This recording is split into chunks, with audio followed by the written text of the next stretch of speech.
Uh, Hello and good evening, everyone, to this show. And this is the 51st show out of a series of 75. 75 because we are celebrating the 75th year of India's independence, as we know that. But for those who have joined first time in this show, there are 27 people at this moment in the Zoom, and I'm sure there are quite a good number of people on Facebook Live as well. So those who have joined first time, for them, let me say that Global Media Education Council is a COVID baby, was an outcome of the distances that does not allow me to meet Dr. Aman Vats or Professor Sunil Saxena face to face over the last 24 months. And in the last year, in 21st, that's 2021, many of us, I'm sure there are some people whom I'm meeting first time here. My name is Ujjwal, Professor Ujjwal Chaudhary. I'm the Secretary of the Global Media Education Council. Have been in media education for more than 25 years now, starting from being the Dean of Symbiosis to Dean of Amity and Pearl Academy, Adams University's Pro Vice Chancellor. And just now I'm talking from Dhaka. Dhaka, I'm with the Daffodil International University here as the strategic advisor and also a professor of media and communication. Now, coming back to our discussion that we started, that Global Media Education Council came out of this expectation that there must be a global body of media educators primarily and some professionals who have contributed to education at the global level, but starting from South Asia. And what could be a better year than 2021? Because 2021 initiated the 75th year of India's independence. That's how it was born, with Professor K.G. Suresh, Vice Chancellor of the oldest Asian university dedicated to media and communication education. That's Makhanlal Chaturvedi University of Journalism from Bhopal. He as the president, me as the secretary. I mooted the idea, and three vice presidents, Dr. Ambarish Saxena, the Dean of DME Media Academy of Indraprastha University, Dr. Shahid Rasool, the Dean of Media and Communication of Kashmir Central University, and also Dr. Umashankar Pandey, who is the ambassador of IAMCR in India, the international body, very well known, International Association of Media and Communication Research, based out of US. And he is also the professor with Surendranath College under Calcutta University.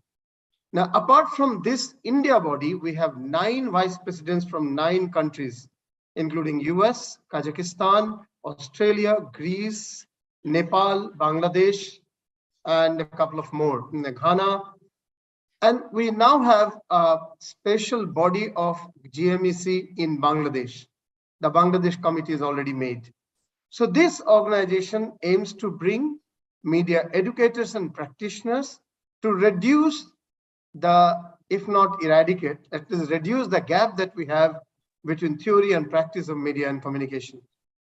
Fortunately, unfortunately, I will not comment, but media academicians have been more focused, maybe due to professional reasons, due to career reasons, more focused on just research and less of relationship building or networking with the industry.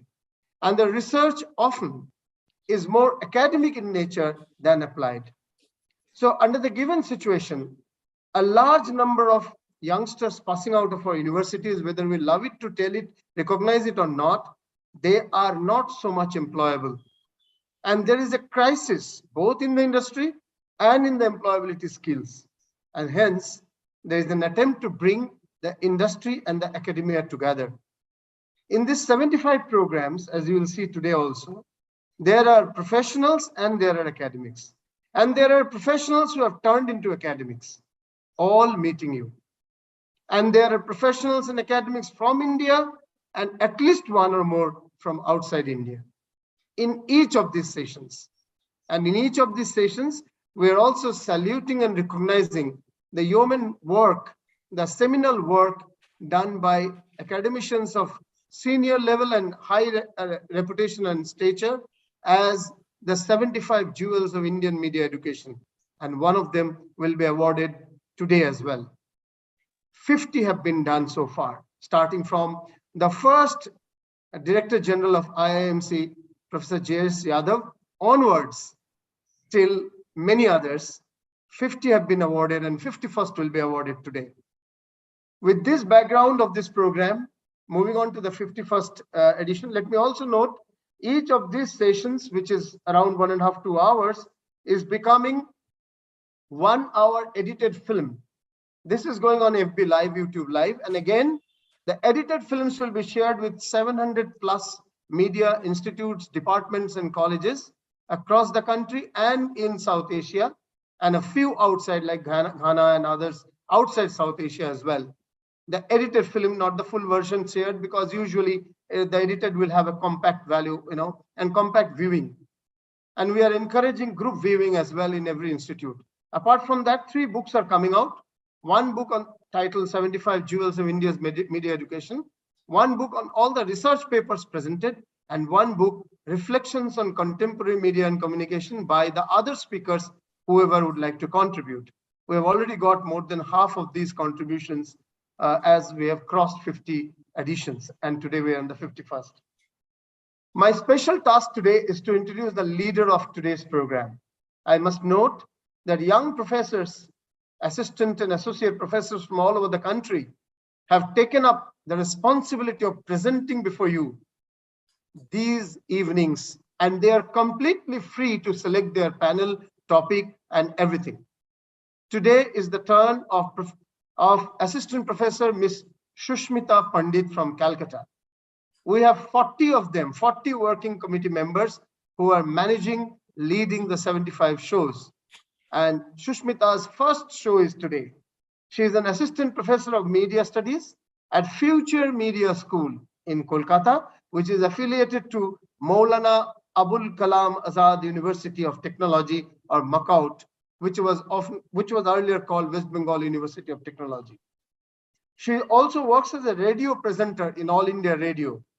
Her voice is known in Calcutta, and she is a program manager at an international digital radio channel as well. She has published her research work in journals such as Media Asia, Journalism Practice, Journal of Digital Media and Policy, Global Media Journal, and CCC, among others. Her research interests include television studies, digital media, digital humanities, very important, and media policy. And hence, the focus today is on digital media. Digital media is just not another media, is becoming the mother media, is becoming the blended media of all the media. It's becoming the convergent media. So thank you, Shushmita, for bringing this stellar panel that we shall be meeting in a few minutes from now, from India and abroad. Over to you, Shushmita, for presenting your first labor of love, this edition, the 51st edition of Global Communication Education Council. Over to you, Shushmita. Thank you, Ujjal sir, first of all, for giving me and providing me with this opportunity to select the panel and bring all the dignitaries together and organize this particular GMEC conclave. I am very thankful to GMEC and to Professor Ujjal Kumar Chaudhary for providing me this particular platform. And also, I am thankful to all the dignitaries who actually agreed to be a part of this panel. I thank them from the bottom of my heart. Saying so, it's time to begin the session. So hello and welcome to the Global Media Education Council's conclave on the role of the digital platforms. And as we know that digital platforms have become ubiquitous in today's connected world, so we have become dependent on these platforms to get access to information, entertainment, education, or to conduct any kind of transactions to buy products or services related to our daily lives. So as we know, as I already mentioned, we are gradually becoming dependent on them. So while the digital platforms offer the convenience of making transactions easily and providing us with a variety of products or resources, still there has been concerns regarding privacy and the influence these platforms have on people. As digital platforms are transforming almost every industry today and becoming mainstream, thus keeping pace with the change seems to be the only option today. So, the questions which one can ask is what role do digital platforms play in our daily lives? How can digital platforms transform industries? What kind of business models are being built by digital platforms? All these questions and more are going to be discussed by our speakers at this evening's GMEC conclave titled The Role of Digital Platforms. I would first like to invite the session chair of today's conclave, Professor Dr. Aman Watts, who is currently the head of the Department of Journalism and Mass Communication, Faculty of Media Studies and Humanities at Manav Rachna International Institute of Research and Studies, Faridabad. A brief intro about our session chair. Professor Dr. Aman Watts, he started his career as an apprentice in TV program development and moved on to become an assistant director and editor in 1995. He made a move to full-time academics in 2012. In addition to teaching media and communication research, film and television production, Professor Watts has also supervised PhD scholars in completion of their degrees. He has also published over 35 papers in peer-reviewed international and Indian journals. He has attended and presented papers at many Indian and international conferences. He is also a fellow with the Royal Asiatic Society of Great Britain and Ireland. And Professor Aman Watts devotes his time training the future media professionals and researchers. So I would like to welcome Professor Aman Watts as the session chair, and we are really very happy and honored to have you, sir. Over to you, sir. Thank you, Dr. Sushmita Pandit. Indeed, thanks a ton for the kind words, and Ujjwal sir for inviting me to be part of this GMEC 51st edition, and Sunil sir for honoring our request to be part of this edition. Really grateful for all of you for making me part of this. And when Sushmita invited me, says the topic and the title for the day would be the role of digital platforms. So I was very apprehensive that what exactly should we pick on digital platform, or should we talk about the education aspect of it, or should we talk about in general thing? Then the idea struck to me that why don't I, to begin the session, I just introduce what exactly a digital platform. So I have made a very small presentation. I hope that you will permit me to share that. And this is something which will just lay the ground exactly what exactly we mean by digital platform, and then how can we go about it. I hope my presentation is visible to all. Yes, presentation and you both visible, and you are very well audible as well. Designer presentation. Yes. So what basically we understand is what is a digital platform. So when we go in terms of understanding digital platform, usually by definition, digital platforms are the online businesses that commercial or interaction permit commercial interactions between at least two different groups, one typically being supplier and the other being consumer. Now, digital platforms, as Stephen Watt says, can also be thought in terms of a sum total of the exchanges of information, goods, or services to occur between producers, consumers, as well as the community that interacts with the platform.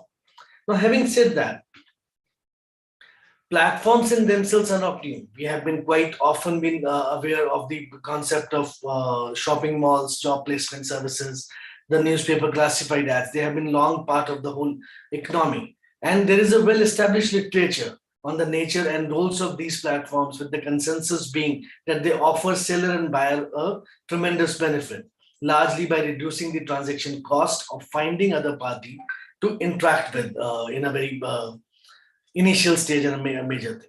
Now comes the point that what exactly, like why now are we considering studying the digital platforms?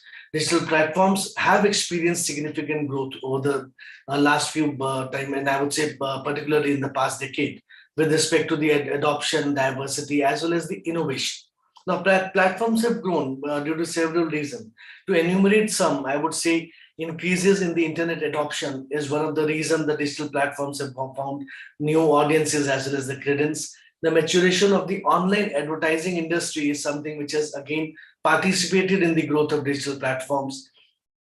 The growth of cloud computing is another thing that have contributed in their growth, as well as rapid rise in the smartphone ownership. The smartphone ownership increase has actually facilitated, given the greater access to public to reach out to these platforms. Now, when we interact with digital platforms on a constant basis, thanks to the success of digital platforms, there are many approaches which are being considered to enhance this whole experience. And there are different forms depending on the business model these platforms adopt and the specific purpose these platforms serve to fulfill.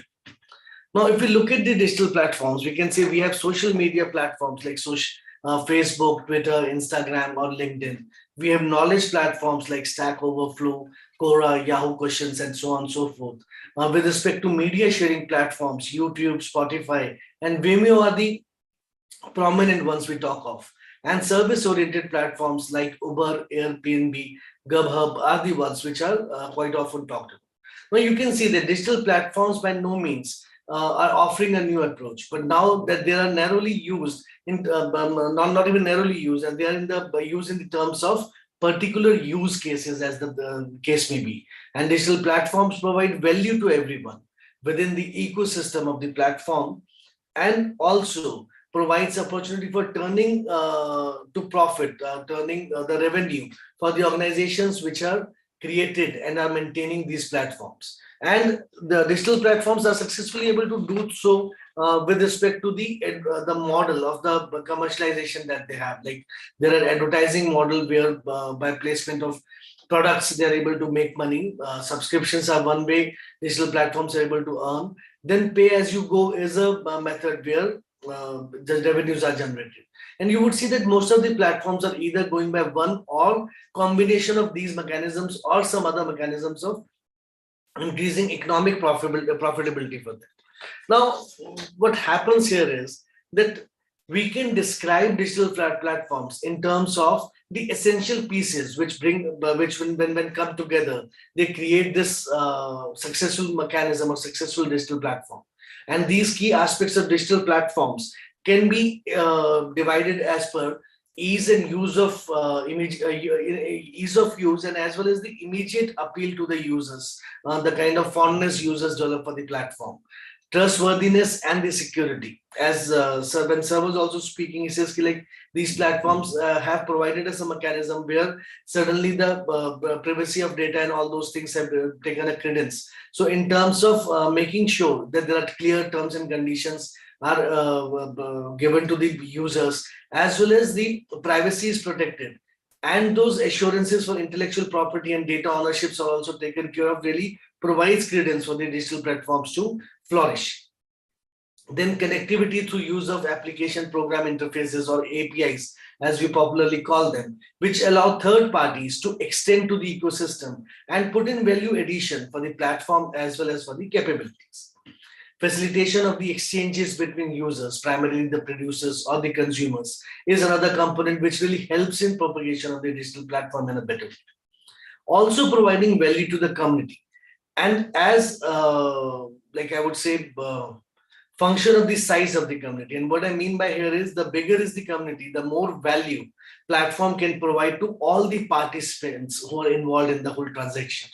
And of course, ability to scale without causing performance degradation is an essential element which is expected in a digital platform. And that is how it takes us forward to the whole thing. Now, when we talk in terms of creating the digital platform, many digital platforms compete for similar audiences, but they leverage the competent advantages with respect to the uniqueness they are able to provide to the consumers or the participants who are part and parcel of the interaction that happens. Similarly, that also facilitates growth of the platform, the kind of consumer satisfaction or the clarity or the conscious cleanliness of the transactions that happen. Now, there are certain digital platforms, I would say, like Facebook or you can say YouTube, which have a chokehold on the market share in general. But having said that, there is no, it is not that they're the market leaders and they're going to stay. Obviously, the market has avenue and possibility for the new competitors who come and vie for domination or grow.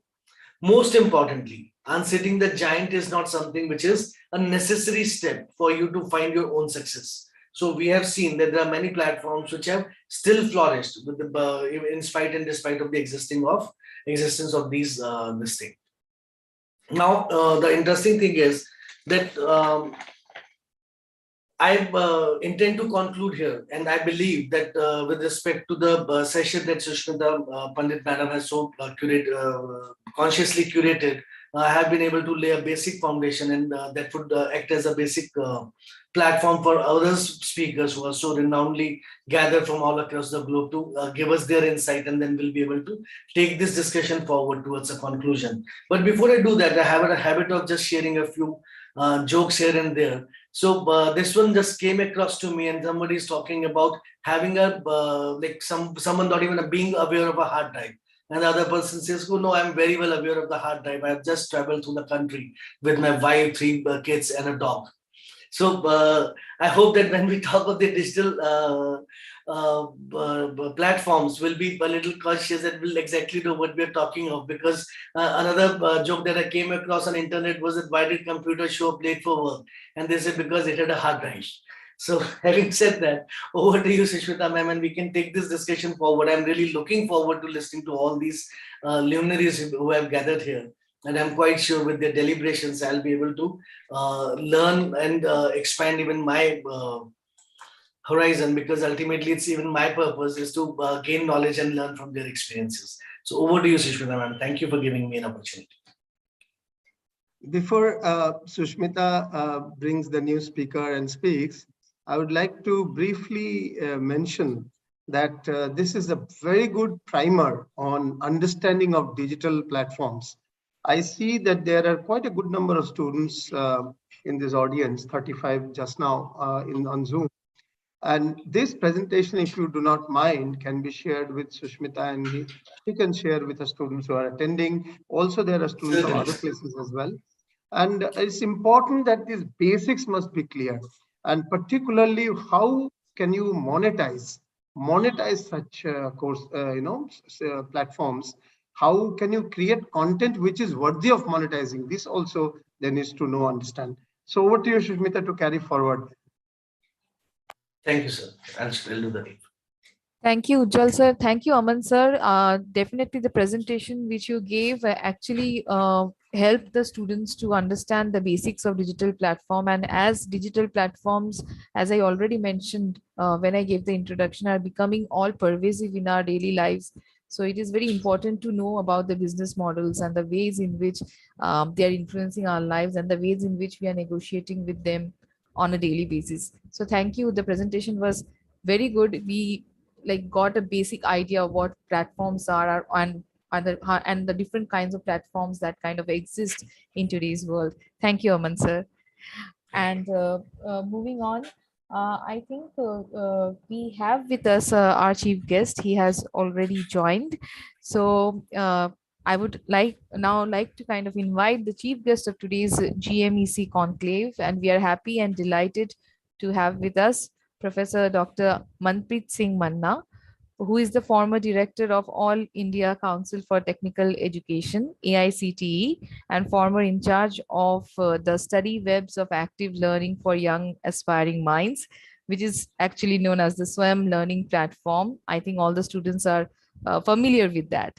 So SWAYAM, as we all know, is the world's largest MOOC platform developed by MHRD, Government of India, which has been providing unique educational opportunities to the Indian citizens for expanding their horizons of knowledge for lifelong learning free of cost. And Dr. Manna was given this important assignment to complete the SWAYAM platform within a time-bound manner. And he, with his persistent efforts and the able guidance of his seniors at MHRD and AICTE, completed the development of the SWAYAM platform for hosting the online courses within a record time, and declared the same go live for public well before the stipulated target. Dr. Manna has received the Commendation Award from the then President of India, Sri Pranab Mukherjee, during the launch of SWAYAM platform on 9th July 2017 for his pioneering and outstanding contribution towards the development of platform. So we are, honored and delighted to have you with us, Dr. Manpreet Singh Manna. So over to you, sir. And as Dr. Manna speaks, I must put on record that I have been inspired at least 3 times through webinars where we were together in various platforms. And what SWAYAM has done is the precursor of the education that we are having now, commonly known in the post-pandemic times, during and post-pandemic times. So it was so much before time that SWAYAM was brought in.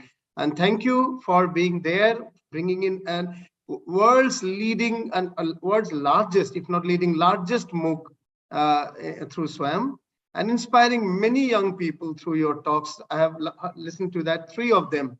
And I would love if you can mix Hindi and English both, because the language that you use in Hindi is very inspiring, very, very inspiring. Over to you, Manna Sahab.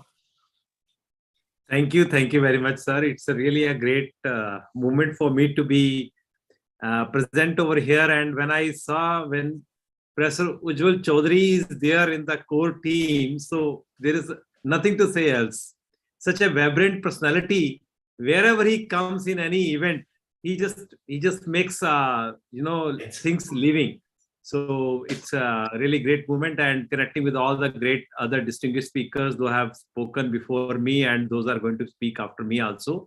You are going to value add to this particular domain area, and you have chosen a very threshold area of today's era, because now, as per our new chairman UGC, he just given a vibrancy in the whole country by giving the openness, the open-mindedness. Let the edutech companies to come and join hands with the 900 plus autonomous institutions, universities, to give the capacity building to digital infrastructure.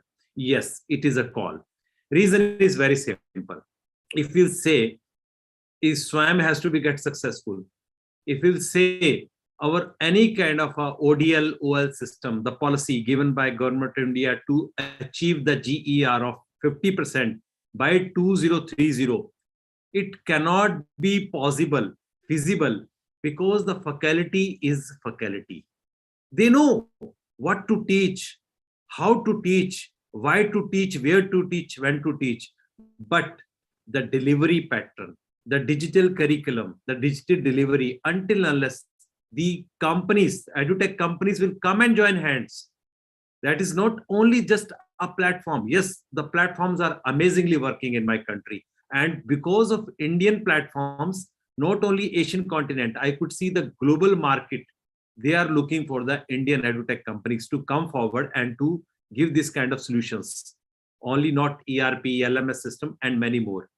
You know what is that? The part of digital content delivery and then evaluation. Till date in India, I still remember the journey of SWAYAM when we started a SWAYAM journey. And we stuck up in many issues, but some issues still could not be get answered. And R. Subramaniam ji, the great personality, my mentor, he was at that time Secretary Higher Education. I said, sir, SWAYAM तो बहुत बड़ा बन रहा है. आपने कहा है 3 करोड़ बच्चे आएंगे, सर 3 करोड़ से अधिक आ जाएंगे. इसमें कोई दो राय नहीं है, क्योंकि गवर्नमेंट ऑफ इंडिया का प्लेटफॉर्म है और आप बेस्ट टीचर्स को लेके आ रहे हो, best for the rest of the world लेके आ रहे हो. बच्चे जुड़ जाएंगे. सर, जहां पर मूल्यांकन की बात होगी तो हम उनको फिर कहेंगे पेन एंड पेपर पे आ जाओ. तो आप डिजिटल प्लेटफॉर्म पे लाके पेन एंड पेपर पे लाएंगे, जहां उनको बोलेंगे आ जाओ लाइन में लगो, फिर अपना हाल टिकट दिखाओ, यहाँ के बैठो वहां के बैठो, नहीं चलेगा सर. वो कहते क्या चाहिए डॉक्टर मन्ना? मैंने कहा सर प्रॉक्टर एग्जामिनेशन के ऊपर बात करनी पड़ेगी, we have to be proctored. तो मैंने कहा अभी नहीं है इंडिया में sir.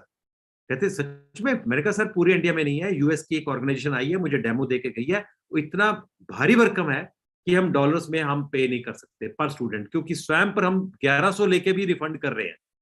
After taking even 1100 rupees we are saying it is refundable. तो आप कैसे एक्सपेक्ट करेंगे कि बच्चे से हम $50 लेंगे आपका एग्जाम इवेल्यूएट करने के लिए और इन्विजिलेशन के लिए? ये नहीं होगा. Finally no doubt NTA started. पहले टीसीएस के द्वारा हमारे एनपीटीएल के एग्जाम्स डेजिग्नेटेड सेंटर्स पे चलते थे. टीसीएस का अच्छा टेंडर था, नो प्रॉब्लम, लेकिन वो भी डेजिग्नेटेड सेंटर्स थे. वहां पे भी कंप्यूटर्स उधार के होते थे और कोई सिस्टम्स कभी हैंग हो जाता था, कभी वहां पे यूपीएससी नहीं चलता था. मैं भी कई सेंटर्स में ऑब्जर्वर विजिट करने गया. अब हमने नेशनल टेस्टिंग एजेंसी बना दी है, और आने वाले समय में आप भी अच्छे से जानते हो, मैं भी जानता हूं, सिर्फ एग्जाम्स नहीं, हमारी इवन इलेक्शन कास्ट भी अब ऑनलाइन होने वाली है, हमारे यूपीएससी के एग्जाम्स भी ऑनलाइन होने जा रहे हैं। लेकिन अभी भी आज भी हम being India, make in India, digital India, हम प्रॉक्टर एग्जामिनेशन का सोल्यूशन नहीं दे पा रहे हैं। We have to accept it, we have to accept it. और अब रही डिलीवरी की बात, जितने अच्छे प्लेटफॉर्म्स इंडिया में बन रहे हैं, डेवलप हो रहे हैं स्टार्टअप्स के द्वारा, अच्छी ऑर्गेनाइजेशंस के द्वारा, I have seen what AWS amazingly, Microsoft doing amazingly, और इतने अच्छे अच्छे स्टार्टअप्स, यंग स्टार्टअप्स जो जस्ट अभी पास आउट हुए, उन्होंने अच्छे प्लेटफॉर्म बना दिए। प्लेटफॉर्म में कमी नहीं है, अब आ गई है कमी डिजिटल माइंडसेट में।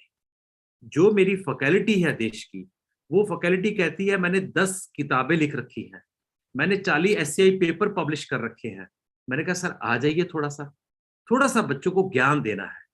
तो वो जब आप कैमरे के आगे आते हैं सर, वो आप कॉपी पेन लेके बैठ जाते हैं, पर्ची से पढ़ना शुरू कर देते हैं, तो ये तो बच्चा आपके साथ नहीं जुड़ने वाला, क्योंकि आज का बच्चा कहता है और दिखाओ और दिखाओ। हमें तो वो चाहिए सर, जब हम देश में कभी बात करते हैं कि हमारी लता दीदी कहाँ चली गई, तो लता दीदी कहीं नहीं गई है, आज भी हमारे बीच में है। लता दीदी हमारे बीच में कैसे है? क्योंकि मैंने लता दीदी के साथ बैठ के कभी चाय पीने का मुझे अवसर प्राप्त नहीं हुआ। मेरे लिए लता दीदी आज भी वैसी है जैसी 10 साल पहले थी, और 10 साल बाद भी वैसी है, क्योंकि मैं लता दीदी को उनकी आवाज से पहचानता हूँ, और आवाज वो हमारे लिए परमानेंट दे गई है। उसी तरह से हमारे बहुत सारे प्रोफेसर ये भूल रहे हैं कि प्रोफेसर कभी रिटायर नहीं होता है, टीचर कभी रिटायर नहीं होता है, जिंदगी के साथ भी, जिंदगी के बाद भी। तो ये जिंदगी के बाद भी वाला कॉन्सेप्ट तब तक नहीं हो पाएगा जब तक वो डिजिटल माइंडसेट से, डिजिटल करिकुलम से डिजिटल डिलीवरी करने के लिए हमारे प्लेटफॉर्म पर नहीं आ पाए। अब डिजिटल डिलीवरी करने, आप कहेंगे मन्ना जी आप हमें टीचिंग सिखा रहे हो, हम 20 साल से पढ़ा रहे हैं, भैया 40 साल से। मैंने कहा सर बिल्कुल ठीक कह रहे हैं, आप 40 साल से पढ़ा रहे हैं, तभी तो आज भी बहुत सारे मेरे बैचमेट्स कहते हैं, वो गोताइता सर को मेल किया था, उनकी बेटी की शादी थी, तो आपका नाम गोताइतु, गोताइतु एक कन्नड़ा का वर्ड है कि समझ आ गया, अंडरस्टूड। तो जिसने 5 बार क्लास में गोताइतु बोला, उसका नाम गोताइतु पड़ गया। Okay okay, you know. और कोई मेरे जैसे ऐसे भी बन जाते हैं कि जो क्लास में सिद्धू बन जाते हैं, बार बार पगड़ी सेट करने लगते हैं, तो कहते हैं ढीली पेंट आ गई, वो पगड़ी वाला आ गया। ये नाम निकनेम कहां से बने? हमारे जेस्टर्स एंड पोस्टर से। सर वो क्लास थी, 60 बच्चे देखते थे, 2000 बच्चों ने आपका नाम बनाया। अब आप 2 लाख के सामने आने वाले हो, 20 लाख बच्चों के सामने आने वाले हो। अफ्रीका का बच्चा भी देखेगा, कनाडा का बच्चा भी देखेगा। सर वो जेस्टर्स और पोस्टर्स आप लेके आप कैमरे पे नहीं आ सकते। अब आपको कैमरे पे डिलीवरी करनी है, पढ़ानी वही इलेक्ट्रिकल मशीन है, पढ़ाना वही जर्नलिज्म है, लेकिन अब आपको कैमरे के सामने आना है। तो 3Ds चाहिए होंगे आपको डिजिटल करिकुलम भी चाहिए होगा, डिजिटल डिलीवरी भी चाहिए होगी, और उसके बाद डिजिटल इवैल्यूएशन भी करनी होगी। ये वो जमाने गए कि यूनिवर्सिटी ने आज एग्जाम ले लिया, वो बच्चा कह रहा सर बता दो सप्ली का पेपर देने के लिए आऊं कि एग्जाम का मुझे रिजल्ट दे दोगे? 6 महीने तक रिजल्ट ही नहीं आते। और हमारे देश की एक ऐसी यूनिवर्सिटी है जिसने 25 साल से अभी तक करिकुलम रिवीजन नहीं किया था। मैं नहीं कह रहा हूँ, गूगल कर लीजिए, आपको पता चलेगा। यूनिवर्सिटी का नाम लेना अच्छी बात नहीं है। आज का बच्चा कहता है मुझे वो पढ़ाओ जो कल यूएसए में डिसाइड किया गया था। आज का बच्चा कहता है मुझे वो पढ़ाओ जो कल मुझे कनाडा में जाके काम आने वाला है, क्योंकि ग्लोबल सिटीजन की बात कर रहे हैं। और ये सिर्फ एक डिजिटल प्लेटफॉर्म के माध्यम से। कितना अच्छे से इन्होंने पूरा नाम पढ़ा स्वयं का, मेरा दिल खुश हो गया। आधी फैकल्टी को स्वयं का फुल फॉर्म ही नहीं पता होता जब मैं FDPs करवाता हूँ देश में, study webs of active learning for young aspiring mind. आपको एक मजेदार स्टोरी बताता हूँ। UNO में इन्वाइट किया गया था। इन्वाइट करना एक चीज होती है, एक होता है बुलाओ इसको, सम्मन करो। भाई साहब पूरे वर्ल्ड में मूक्स चलते हैं, के मूक्स है, जे मूक्स है, ये आप इंडिया ने क्या स्वयं नया नाम रख दिया? तो मुझे मेरा वाइवा लेने के लिए, जिसको कहते हैं ना एक इंटरोगेशन करने के लिए, तो उन्होंने मुझे जिनेवा में बुला के 132 कंट्रीज के सचिव के सामने बिठा दिया। कहते जी अब आप बताओ व्हाट इज स्वयं। तो मैंने कहा बताऊंगा ना, ये इलू इलू क्या है, थोड़ा सा आप वेट कीजिए। So I have to speak in English, so I need some time. So English बनाने के लिए समय बनेगा ना, ट्रांसलेशन जो करनी पड़ रही है, क्योंकि सपने तो हिंदी में देखते हैं हम, लेकिन बोलना अंग्रेजी में पड़ता है। तो मैंने उनको बोला सर स्टडी वेब्स का मतलब तो आप अच्छे से समझ गए होंगे कि इंटरनेट के माध्यम से है। और मैंने कहा जी एक्टिव लर्निंग किसका मतलब कंटेंट बासी नहीं हो सकता। ये नहीं कि देश में चलानी बुलेट ट्रेन और पढ़ा रहे होंगे स्टीम इंजन क्लास में, तो ये तो नहीं हो पाएगा एटलीस्ट। तो एक्टिव लर्निंग भी करनी है। करनी किसके लिए? यंग एस्पायरिंग माइंड्स के लिए। तो मैंने उनको वहां पे मुझे बताना पड़ा, हमारे हिंदुस्तान में जब भी कोई नया काम करते हैं तो कहते हैं यार घर में बुजुर्ग की सलाह ले लें। जब बुजुर्ग से पूछें कि ये काम करे क्या ना करें, हमारे देश में बुजुर्ग सबसे ज्यादा यंग एस्पायरिंग माइंड होते हैं, क्योंकि वो हमेशा कहते हैं मैं तो सीख रहा हूँ, पहले बेटे से सीखा, अब पोते से ही सीख रहा हूँ, अब मेरी नाती मुझे सिखा जाती है मोबाइल कैसे यूज करना है, टीवी कैसे ऑन करना है, इस पे गीता कैसे पढ़ी जाती है मोबाइल से। तो यू यंग एस्पायरिंग। जब कोई सीखने की चाह रखे, अगर 18 साल का बच्चा कह दे कि मुझे फिजिक्स बहुत अच्छी आ गई, तो यंग एस्पायरिंग माइंड नहीं रहा, क्योंकि उसने कह दिया मैं तो लॉक लगा दिया। और 80 साल के हमारे बुजुर्ग माता पिता कहें बेटा मुझे कुछ ये नया सिखा दोगे कि भजन कीर्तन कैसे होता है, तो मैं कहूंगा ये यंग एस्पायरिंग माइंड है। इसलिए हमने इसका नाम रखा था कि स्वयं पर 8 साल का बच्चा भी आ सके, 80 साल के हमारे बुजुर्ग भी आ सके, हमारे सीनियर सिटीजन भी आ सके। That is it is called a study webs of active learning for young aspiring mind. अब बात ये हुई कि हमने तो स्वयं प्लेटफॉर्म गवर्नमेंट ऑफ इंडिया ने हमारी टैक्स मनी से बना दिया और बहुत अच्छे से बन गया। अब उस पर कंटेंट नहीं आएगा तो ब्लैक बॉक्स बन जाएगा, और अगर कंटेंट अच्छा नहीं होगा तो फिर क्यों ना एडेक्स पे जाऊंगा, फिर मेरा बच्चा भी डॉलर्स खर्चेगा, मुझे एडेक्स पे जाना पड़ेगा, मुझे यूडेमी पे जाना पड़ेगा। क्योंकि जब आप कह रहे हो मेक इन इंडिया, तो फिर देश का टीचर, अगर अलवर गांव का टीचर अपनी अपनी राजस्थानी अंग्रेजी में पढ़ाएगा, when he is going to teach in a Maharashtra accent और that south accent, then I will have a feel that I am learning from my own teacher. And if every time I am going to get a UK level English or US level English and he wants me to be learned for the Indian level, I think I am missing something. तो वो आपका जो अंदर का जो page है ना, वो एसेंस है, वो मिस हो जाता है। मैं अपने गुरु से पढ़ना चाहता हूँ। तो मैं जब साउथ में पढ़ता था, वो यम यन यल कहते थे, मुझे अच्छा लगते थे क्योंकि मेरे टीचर थे, वो मेरे साउथ इंडियन टीचर थे, मुझे बहुत अच्छे से उन्होंने मेरा एच उठा के सिंह के टी के आगे लगा दिया, मुझे मैसूर यूनिवर्सिटी में जाकर ठीक कराना पड़ा। तो मैंने उनको बोला कि सर एच चिल्ली होगी दो, एच चिल्ली होगी दो, न्यू मैसूर यूनिवर्सिटी होगी बेकू। So that's what they said in Kannada कि आप उधर जाएंगे तो आपका एच अपनी जगह पे जाएगा। तो एक कनेक्ट था मेरे, क्योंकि वर्ल्ड में एक ही मात्र ऐसी कंट्री है जहां पर इतनी भाषाओं का इतने अच्छे से ज्ञान बांटा जाता है, और उसके लिए फिर भी हम विदेश की तरफ जाएं और वहां से कुछ कहें। तो हमारे डिजिटल प्लेटफॉर्म्स में कोई कमी नहीं है, हमारे देश के डिजिटल प्लेटफॉर्म्स बहुत अच्छे बन रहे हैं। अब हमें साथ में पैरेलली काम क्या करना पड़ेगा, जो सबसे कठिन कार्य है हमारे देश में, teach the teacher, train the teacher. Reason is very simple. अब मुझे बोलिए 2 घंटा बोलने के लिए, मैं 2 घंटा बोलूंगा, लेकिन आप कहेंगे मन्ना जी ऐसे करिए जरा बेंच की दूसरी तरफ बैठिए, हम 2 घंटा बोलेंगे, आप सुनेंगे कोई, भैया मुझसे सुना तो नहीं जाएगा, मुझसे बुलवा लो यार, मैं तो टीचर हूं, मुझे सुनने के लिए मत बोलो, और सिखाने की तो कोशिश ही मत करना, क्योंकि जब आप सिखाने लगोगे पहले पूछूंगा पीएचडी कहाँ से की, आयु कितनी है, कितनी किताबें लिखी हैं, क्या किसी सेंट्रल यूनिवर्सिटी में पढ़ाया है कि नहीं पढ़ाया है, प्रेसर बन गए हो फुल टाइम, के अभी प्रेसर नहीं बने हो, अभी लगे हुए लाइन में, तो मुझे कैसे पढ़ा रहे हो, क्योंकि मैं तो टीचर हूं, मैं तो बहुत बड़ा विख्यात विद्वान हूं, तो फिर वो आपसे कैसे सीखेगा। और ये भूल रहे हैं, आज जितना अच्छा डिजिटल प्लेटफॉर्म के बारे में 18 साल का बच्चा हमें सिखा पा सकता है, 20 साल का बच्चा हमें सिखा सकता है। मैंने अपने एप्पल फोन के फंक्शंस भी अपने ही बेटे से सीखे कि बेटा खरीद तो लिया, अब जरा सिखा भी दे यूज कैसे करना है। तो हमें टीचर को बोलना पड़ेगा भैया घर में जहां पर आप किल्ली पे कोट पैंट टांगते हो, वहां पे ईगो को टांग के आ जाओ, नई टेक्नोलॉजी है सीख लो। ये बैंकिंग नहीं है कि आपने वीआरएस ले लिया था, जैसे बैंकिंग में सीएस आया, कंप्यूटर्स आए, मेरे पापा ने भी कहा हम तो वीआरएस लेंगे, हमें कंप्यूटर चलाने नहीं आता। यहां पर बचाव नहीं होगा, either you have to quit और यू हैव टू अंडरस्टैंड। तो अब ये सबकी पोल कब खुली, कोविड आ गया, अब जूम पर आ गए हैं, तो ठीक है आधी साड़ी ऊपर पहन ली है, नीचे चलेगा, ऊपर टाई आधी लगा ली, नीचे बरमोडा पहन लिया, लेकिन कई जगह तो आपका कैमरा ऑन रह गया, कई जगह पे आज भी we have certain standards to be mike कब म्यूट करना है, कब अनम्यूट करना है।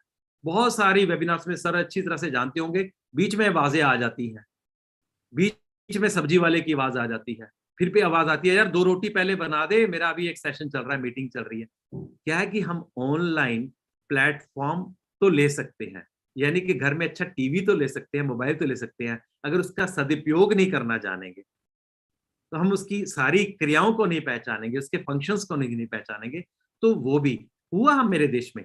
मुझे मेल्स लिखनी पड़ी बहुत सारे टीचर्स को। क्या किया हमारे देश के बहुत सारे स्कूल टीचर्स ने, जब ऑनलाइन हुआ तो उनको कहा कि यार स्कूल की फीस नहीं आएगी, बच्चों को तो पढ़ाना पड़ेगा ऑनलाइन। तो सुबह 8 बजे बच्चा यूनिफॉर्म पहन के अपने घर में माता पिता का मोबाइल लेके सामने बैठ जाए, एक मैम 1 घंटा पढ़ाएंगी, उठेगी, दूसरी मैम आके बैठेगी, तीसरी। अब उसी बच्चे के बगल में उसकी छोटी बहन नीचे खेल रही है उसकी कार से, बच्चा कहता मामा मेरा ध्यान कार में है और आपकी मैगी की खुशबू आ रही किचन से, आप मुझे कह रहे हो कि मैं यहाँ पे स्टैचू बन के बैठ जाऊं। ये ऑनलाइन टीचिंग नहीं थी, हमने ऑनलाइन टीचिंग को बदनाम करना शुरू कर दिया। लोगों ने हाथ जोड़ दिए, बच्चों ने सर हमें स्कूल में बुला लीजिए, क्योंकि ऐसी टीचिंग नहीं होगी कि मम्मी की खुशबू आएगी परोठे की और आप मुझे कहेंगे कि टाई लगा के घर में बैठ अपने यूनिफॉर्म पहन के, और वो भी पूरा घंटा। ऑनलाइन कंटेंट जितना आप 20 मिनट में डिलीवर करते हैं वो क्लासरूम के 2 घंटे के बराबर होता है, ये बताना पड़ रहा है मुझे फैकल्टी को। क्योंकि आप देखिए ऑनलाइन में आपको पॉज नहीं आना है। अब आपको लग रहा है कि अभी मैं आपके सेशन में पंजाब की पॉलिटिक्स डिस्कस करूं कि आम आदमी पार्टी आ गई है, डज इट लुक नाइस? लेकिन क्लासरूम में मैं सारी बातें करता हूँ। क्लासरूम में ये कहता हूँ, शाम क्या हाल है, आज बाल कैसे बना रखे हैं? अब मैं ऑनलाइन में यहाँ पे शाम को राम को ये तो नहीं पूछूंगा भैया बाल कैसे बना रखे हैं, या पिताजी का क्या हाल है। तो यहाँ पर आपको इंटरेक्ट भी करना है, एंगेज भी करना है, लेकिन समय सीमा के साथ। क्यों सीरियल में 12 मिनट के बाद एक ऐड आ जाती है? उनको पता है कि ह्यूमन माइंड जो है, ह्यूमन ब्रेन जो है, स्क्रीन के साथ 12-13 मिनट के बाद कंटिन्यू नहीं रहेगा, सैचुरेशन आएगी। तो हमें छोटे छोटे मॉड्यूल्स बनाने हैं। और फैकल्टी कहती है मैं तो 60 मिनट का पूरा लेक्चर देके छोड़ूंगा। सर 60 मिनट का लेक्चर आपको 20 मिनट में आपने पूरा कर दिया। आप थोड़ा सा आप इंटरेक्शन करें, पता चले कैमरा की दूसरी तरफ बच्चे ने सिर्फ ऑन किया हुआ है और वो तो मैगी खाने गया हुआ है किचन में, तो आप उसको बुलवा लें, आप उससे संवाद करें कि बेटा अपना कैमरा भी ऑन करो, थोड़ा हम बातचीत करें, we have to be interactive. ये हमारे प्लेटफॉर्म्स ने दे रखा है। गूगल क्लासरूम पे सारे आ गए। तो मैंने एक बार फैकल्टी से पूछा, नीचे रूब्रिक्स का बटन दबाया कभी? कहते उसकी तो जरूरत ही नहीं पड़ती है, हमने तो असाइनमेंट देनी है और अपने असाइनमेंट वो सबमिट कर देते हैं गूगल ड्राइव पे, हम उसको चेक कर देते हैं। मैंने कहा भाई साहब ये सारा जो टीम्स, MS टीम्स ने, गूगल्स ने रूब्रिक्स हमारे लिए बनाया है, यही नैक मांगती है, यही NBA मांगती है, यही देश मांगता है, यही अटेनमेंट फैक्टर है। हम अपने प्लेटफॉर्म को अच्छे से अगर नहीं अंडरस्टैंड करेंगे तो हम बच्चों को कैसे उस लेवल की शिक्षा दे पाए? That is the part, you know. So what I mean to be add over here, because all the great people are sitting over here, though having a very good technology solutions, the software solutions for my country people, for my country solution students, please do engage the faculty for the good number of FDPs, workshops, trainings. Already have started through Microsoft SAP. मैं 50-50 take सक्षम programme हमने एडुनेट के साथ शुरू किया है। 10,000 teachers को, faculty को FTP करवा के सिखाने की कोशिश कर रहे हैं। क्योंकि आज अगर मैं किसी फैकल्टी को ये बोलता हूँ कि AI अनेबल्ड मूक्स बन रहे हैं, तो कहते हैं पहले तो AI की फुल फॉर्म बताइए। अब आर्टिफिशियल इंटेलिजेंस अनेबल्ड मूक्स का मतलब है कि मन्ना जी आप टीचर को निकालना चाहते हैं। सच में कहूँ, जब स्वयं बनाना शुरू किया था, 1750 ईमेल्स आई थी मुझे कि खुद फैकल्टी होके फैकल्टी की नौकरी खाने की बातें कर रहे हो, स्वयं बनाओगे तो बच्चे हमारे पास कब आएंगे क्लास में? तो मैंने उनको मेल का जवाब दिया, भाई साहब मैं आपकी जो पोजीशन है उसको डबल करने जा रहा हूँ। जितनी फैकल्टी आज मुझे फिजिकल कॉलेजेस में चाहिए, मल्टीप्लाई बाय 2 मुझे मूक्स बनाने के लिए चाहिए, मल्टीप्लाई बाय 2 चाहिए। क्योंकि जब कंप्यूटर्स आए थे देश में, हाहाकार मच गई थी कि कंप्यूटर्स आगे नौकरी खा जाएगा। आज माता पिता सपना एक ही देखते हैं जब घर में बच्चा पैदा होता है, ये किसी तरीके का कंप्यूटर इंजीनियरिंग कर ले, भूखा नहीं मरेगा। अब बताइए, नौकरी खा गया कंप्यूटर के, नौकरियां बना गया computer. So it is that, जब भी कोई नई टेक्नोलॉजी आती है, रेजिस्टेंस आ जाती है, क्योंकि हम अवेयर कम होते हैं लेकिन आवेश में ज्यादा आ जाते हैं। हमें विरोधता और हमें विपक्षता का अर्थ नहीं स्पष्ट हो पा रहा है, किस चीज पे विरोधता करनी, किस चीज पे विपक्षता करनी है। So point is that this today's time, when you have this particular organization and this particular kind of event you are organizing, it is a real time need for my country. Do engage the faculty members, the young aspiring minds, to become on your platform, not only to make a delivery pattern, to even create a MOOCs. उनको ABCD, A for attire, उनको पता चले कि अगर मैं hotel में जाता हूं तो मुझे पता चल जाता है कि शेफ कौन है, मैं कोर्ट में जाता हूं मुझे पता चल जाता है लॉयर कौन है। जब मैं कैमरे में आऊं तो मेरी वेशभूषा से पता चल जाए कि एक टीचर कैमरे के सामने आया, एक आर्टिस्ट से कैमरे के सामने आया जो आज एक अपने अभिनय से मुझे कुछ नया सिखाने वाला है। That is attire. और body language is most important. The third thing is the content. अगर मैं आज, आपने मुझे बुला लिया इस कार्यक्रम में, 20 मिनट दे दिए, अगर वो 20 मिनट में मैं इधर उधर की बातें करके चला जाऊंगा तो दोबारा आप मुझे नहीं बुलाना चाहेंगे, कोई मुझे नहीं सुनना चाहेगा। Because if Dr. Manna's face is famous because of content, if he is going to give some content, and if you do not have a content, you can't be a teacher. You have to have a content with you. And of course, the D is the last, ABCD का D जो है, आपको digital delivery pattern आना चाहिए। क्योंकि किताब पढ़ाते समय किताब पर इटैलिक्स भी होता है, बोल्ड भी होता है, अंडरलाइन भी होता है, लेकिन कैमरे में पढ़ाते समय ना इटैलिक होगा ना बोल्ड होगा, आपकी वॉइस मॉड्यूलेशन होगी। कब आवाज को धीमे करना है, कब आवाज को लंबे करना है और कब जोर से बोलना है, ताकि जो बच्चे को पता चले कि ये कंटेंट कितना इंपॉर्टेंट है, ये कंटेंट लिखने वाला है, ये रिवाइज करने वाला है, ये एग्जाम में आने वाला है। The voice modulation, your picturisation, your familiar face is going to be connect with the students. कौन कहता है कि ऑनलाइन में एंगेजमेंट नहीं होती? अगर ऑनलाइन में एंगेजमेंट ना होती तो पूछिए, सदगुरु की वीडियो चल रही होती है, मस्कीन जी की वीडियो चल रही होती है, खाना भी ठंडा हो जाता बगल में पड़ा। ऐसा नहीं कि वीडियो दोबारा नहीं चला सकता, रिकॉर्डिंग है, नहीं नहीं, बात हो रही है, डिस्टर्ब मत करो। कुछ सदगुरु अच्छी बात बता रहे हैं, मस्कीन जी कुछ बता रहे हैं, कोई पकड़ आ रही है इस चीज में, तो वो अगर वो हमारे कुछ ऐसे महापुरुष अपने साथ बांध सकते हैं, तो टीचर के पास तो इतना कुछ है देने के लिए। वो अपनी मशीन्स पढ़ाने लगता है, वो अपनी टेक्नोलॉजी, बच्चे जुड़ जाते हैं। किसने कहा कि मैथ्स नहीं पढ़ाया जाता ऑनलाइन? आज जितना अच्छा स्टाइलिश से मैं अपनी हैंडराइटिंग से बच्चों को पढ़ा पा रहा हूँ ऑनलाइन, उतना अच्छा ब्लैक बोर्ड पे। क्योंकि ब्लैक बोर्ड पे क्या हुआ था, एक बार स्कूल में जाके हमने पूछा कि ये सारी टीचर्स खड़े हैं, इनमें से मैथ्स के टीचर को पहचानो। तो उन्होंने कहा सर इनकी रिवर्स करवा दीजिए फेस। मैंने कहा क्यों?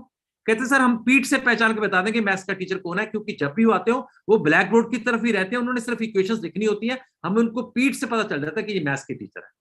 तो ऑनलाइन में आप फेस से भी आ रहे हो और आपकी इक्वेशंस भी सामने आ रही हैं, आपका बोर्ड भी सामने आ रहा है, और आपकी आधी क्लास लिखने में नहीं चली जाती। बहुत सारे टीचर तो इस तरह ही अपनी नौकरी करके पेंशन लेने लग गए कि सिर्फ जाके बोर्ड पे चौक घिसा दो और पूरी क्लास होगी, बच्चे तो किताब से पढ़ ही लेंगे और हमारी आराम से सैलरी आ जाएगी। अब तो आपको सामने आना भी पड़ेगा। We have to check your communication, we have to check your spirit, we have to check your confidence, we have to check your content and of course your delivery pattern. That's what. तो इतना आसान नहीं है MOOCs बनाना, इतना आसान नहीं है online पढ़ाना। अब टीचर्स को ये चीजें भी सीखनी पड़ेंगी, और एक बार सीख लेंगे, आप यकीन करिए आज एक ये वीडियो रिकॉर्ड हो जाती है, अगर मैं नहीं भी जिंदा रहूंगा लाइफ में, मेरा वीडियो उसके बाद भी ये जिंदा रहने वाला है, और कोई चलाएंगे सुनेगा तो लगेगा कि मुझे भी आज कुछ सुनने को मिला, मुझे भी आज कुछ देखने को मिला। तो इसी तरह से हमारे जीवन में अब हमें एकेडमिक लीडर्स के साथ एकेडमिक सेलिब्रिटीज भी क्रिएट करने होंगे with this platform. I just want to conclude here, and this is what I just wanted to share for this platform. We have to make a digital mindset of my teachers today. Those are the great teachers of my India. Thank you very much. वाह वाह मन्ना जी, जो as expected दोनों भाषाओं का प्रयोग छोटी छोटी मजाक के साथ में बात को रखना पावरफुली, ये आपसे कोई सीखे। इवन 10-15-20 मिनट के अंदर भी अपनी बात को पावरफुली रखना। जो आपने आज का मेन आपका मैसेज है, digital delivery mechanisms and engagement techniques, ये समझना जरूरी है। और डिजिटल कंटेंट बनाना, मैं बार बार अपने सेशंस में भी बोलता हूँ कि क्रिएटिव कंटेंट लर्निंग रिसोर्स बनाना, अपना प्रोप्राइटरी और aggregated from all open source, ये दोनों मिलाकर क्रिएटिव कंटेंट बनाकर उसको डिलीवरी करना थ्रू LMS हो, कोई भी प्लेटफॉर्म, जैसा आपने बताया मूक्स प्लेटफॉर्म से आप डिलीवरी करो। लेकिन वो डिलीवरी पहले क्लास के पहले आप करिए, so that people can get that, the learners can get that, learn one round, then come to your digital class or physical class synchronously to discuss further. And वो एक तरफा पढ़ाई नहीं होगा, जो आपने बार बार कहा इंटरेक्टिव क्वेश्चन पूछना, तो ये बार बार कहा, और अपने छोटे छोटे उदाहरण के साथ मजाकिया तौर में जो सही बातें रखी आपने, विशेष करके शिक्षकों के लिए बहुत इंपॉर्टेंट है। Engagement of the learner is critical. और एक छोटी सी बात आपने पासिंग में बोला इवैल्यूएशन की बात। Yes, there are 16 types of evaluation. some of them are physical, some of them are digital, some of them are experiential on the field, some of them are experiential. So very detailed, and thank you. I believe that you can write a short piece on this so that we can carry it in the book. There are 75 events. This is the 51st event. तो ये सारे 75 का हम 3 किताबें निकाल रहे हैं। तो इसमें reflections on contemporary media and communication and education जो पार्ट है, उसमें एक चैप्टर तरीका से सुष्मिता बाद में आपसे बात करेगी। बहुत धन्यवाद आपके प्रेजेंस के लिए। ABCD can be wonderfully explained there in that chapter. Yes, ABCD ठीक बोले। हमारे आज चेयरमैन है डॉक्टर अमन वत्स, उन्होंने कहा जो पॉइंट ABCD पे ही आप एक 800,000 वर्ड का लेख दे दो, बस छोटा सा लेख दे दो, लेकिन Sure. Solid. Thank you. Thank you very much. Thank you very much. And thank you, sir, for agreeing to be a part of this at such a short period of time. We are very happy to have you. और आपने जो एक बात कही, teaching is like a performance. This is something that I also mention to my students. क्योंकि मैं जब भी क्लास में पढ़ाने जाती हूँ, so I am like a different person. I am performing, like it's a stage performance for me. So I have to perform my best with modulation, with facial expression, so that my students understand that. मेरे students हैं online, so they actually can feel that this talk that you gave and this thing that you mentioned is something that I have been mentioning to my students also. So thank you, That's sir. great. That's great. Thank you, sir, for Thank you, accepting this Sushmita, to make my day here. Thank you. Thank you. Thank you. And moving on, now I would be very happy, and we are very privileged to have with us Professor George Morara Nyabugo from the School of Journalism and Mass Communication, University of Nairobi, Kenya, who will be delivering the keynote address at today's conclave. Professor Nyabuga has more than 20 years of experience teaching in higher education. He has taught courses in journalism and media and cultural studies at the University of Worcester and international media and communication and comparative politics at Coventry University. Professor Nyabuga worked as a journalist before joining academics, his last position in the media being the managing editor in charge of weekend editions and managing editor media convergence at the Standard Group. Professor Nyabuga has been a Merit Prize winner at the African Journalist of the Year Awards in 2000.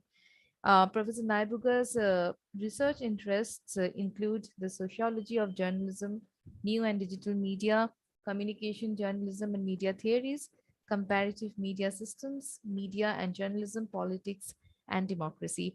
So I would request Professor George Nyabuga to deliver the keynote address. And as I believe, he will be talking about the digital platforms that they have in Kenya. So Professor Nyabuga, over to I'm not you. seeing him. I'm not seeing him in the panelist. I Can you think see him? I think he has joined in the attendees. Okay. I saw him in the Then- attendees. And if he's in the Yeah, he- attendees, the host yeah. may please move to the panelist. He should have Yes. been given only the attendees thing. Anyway, the host may do that. No, he is not there. He's there. He was there right now. I saw At him. the moment, he's not there. And then you should No, have no, told no. the host. I think he Oh, has yes. I am Yes. right here. I am right here. Yeah. I was Hello, Yes, hello, yes. hello. Yeah. So nice to see you. Yeah, Yeah. so happy to see you. yes. Nice to see everyone. Nice to see everyone, and I'm delighted to be part of these conversations. Unfortunately, I was unable to turn on my audio and video earlier, but I'm glad to be here. And thanks to Global Media Education Council for this invitation to give the keynote. And thanks especially to Professor Pandit. And as I was listening to, of course, the chief guest, Dr. Emana, of course, I was perhaps unable to make sense of some of the things that he said because of language differences, but nonetheless, we live in a global world where we appreciate that we speak different languages. And I was wishing that I could speak in Swahili, but that would mean that most of you would be unable to, listen to me and perhaps make sense of what I have said.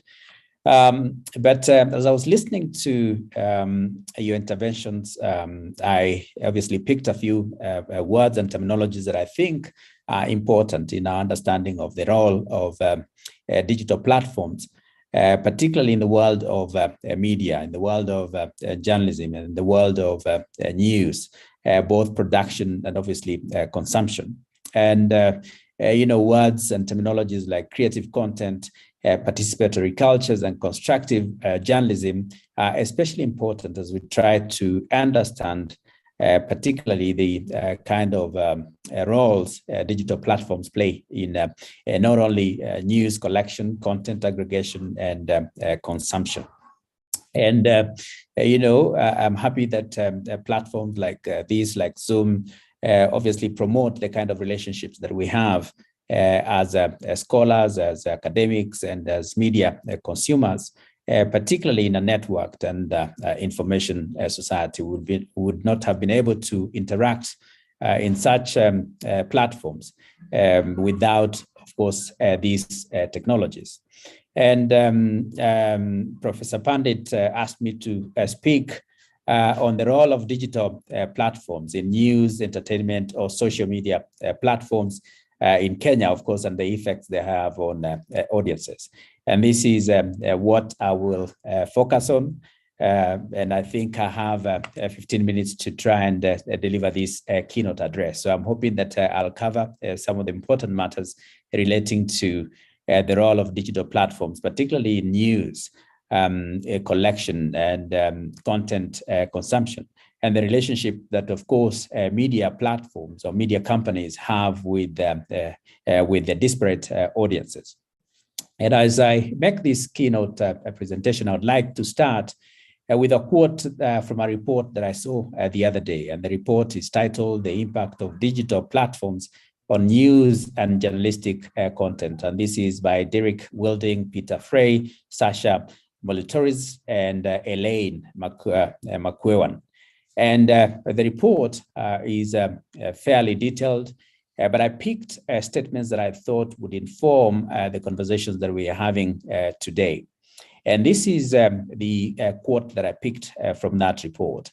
That there's a paradox, and perhaps as I read this excerpt, I'll pick a few words that I think are important in the kind of conversations that we have tonight. That there's a paradox. At the same time as audiences face a world awash with content and information, the profession best skilled and most dedicated to help them make sense of the deluge, a craft steeped in notions of truth-seeking and serving the public interest, finds itself under immense pressure and attack on several fronts. These challenges are numerous and growing: unprecedented loss of revenue, technological disruption on grand scale, the hamster wheel impulses of the 24/7 news cycle, questions about journalism's quality and authority.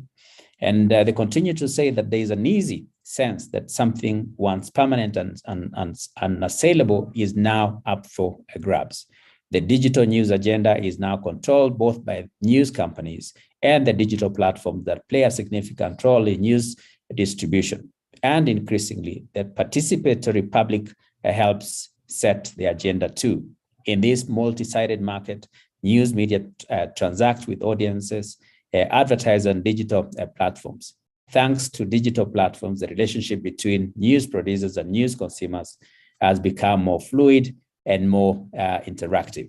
And I suppose that statement is telling, especially because of the issues of technological disruption that we've interacted with numerous times, and the effects that digital disruption has had on the media itself, as well as, of course, the kind of audiences that they would want to cultivate, and of course the relationship that exists between those audiences and the media themselves, and of course the journalists that populate media platforms. The paradox that these authors talk about is real in a complex media world, where, of course, technological disruptions have affected the performance of the media and the relationship with disparate audience, particularly the young or the younger digital natives who have grown with digital platforms and thus consider them their primary source of whatever content they privilege. Of course, as we know, one of the biggest and most complex changes involves the way in which the relationship between journalist and audience is shifting.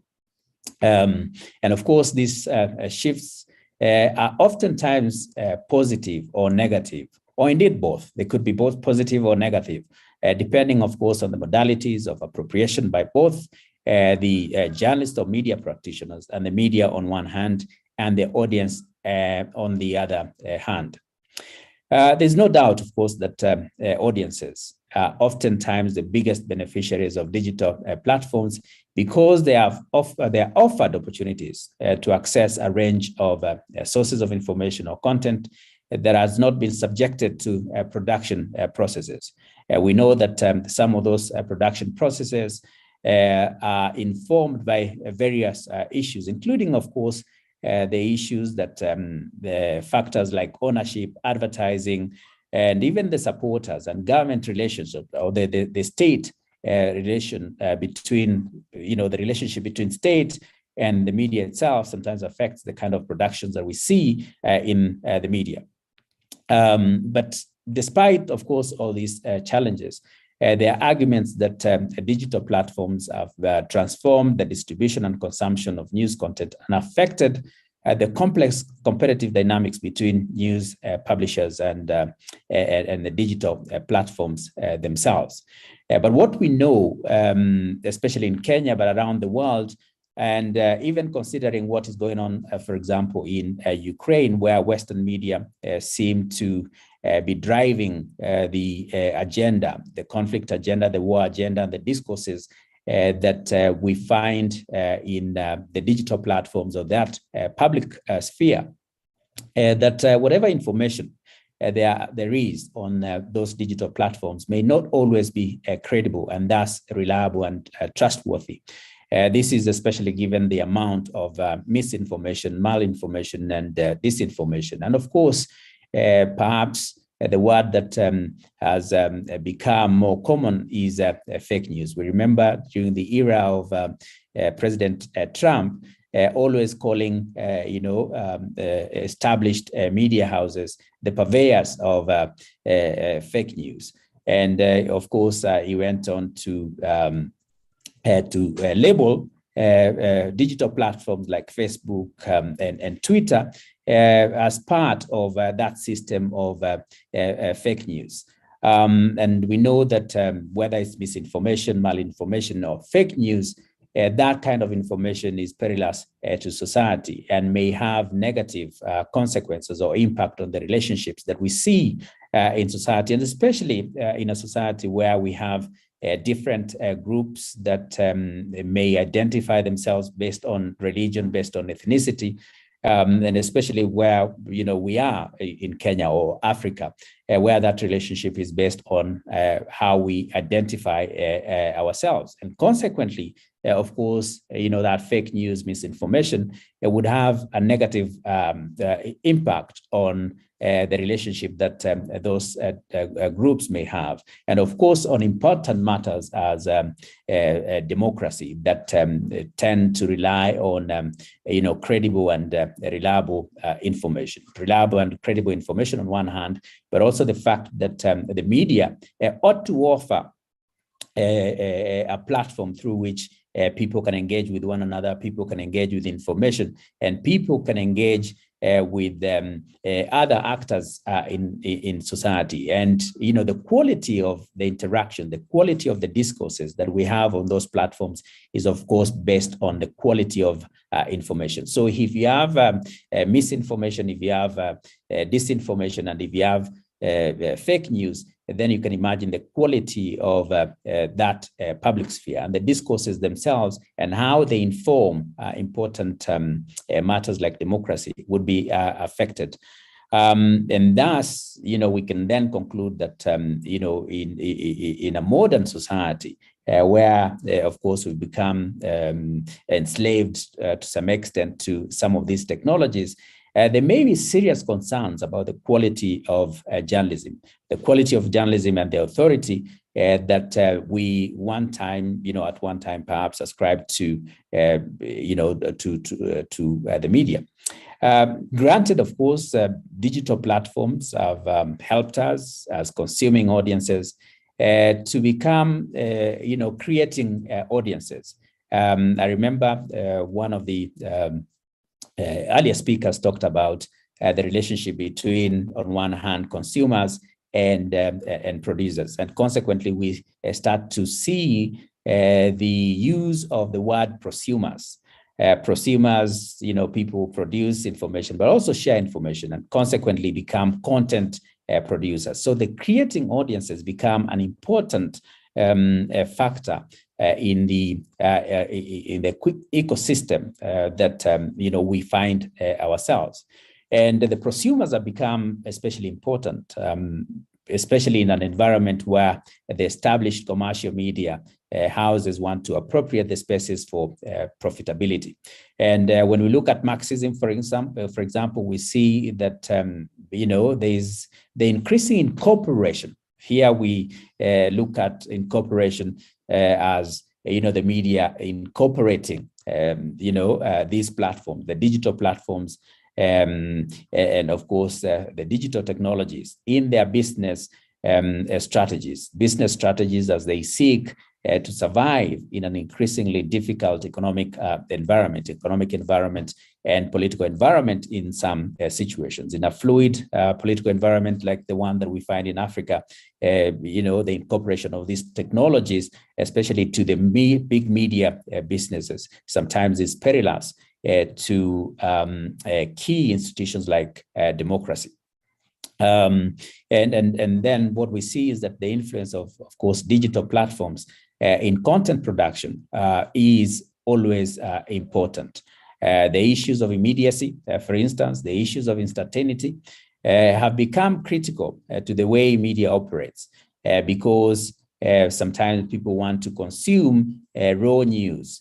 For example, news in real time and news that is sent from the field rather than what we see as processed information. And as we know, the gatekeepers, especially in established commercial media houses, process that information based on various factors. So anything that may be controversial, anything that may alienate perhaps advertisers or may alienate the state may be considered unprintable or unpublishable. But we know that in modern societies that relies on information, sometimes we want that information raw instead of being processed. Yet, of course, even in this environment where, established commercial media houses have incorporated these digital platforms in their business strategies, in their survival strategies, there are reports, and I've just accessed a report, for example, by UNESCO that says that social media poses existential threat to traditional trustworthy news.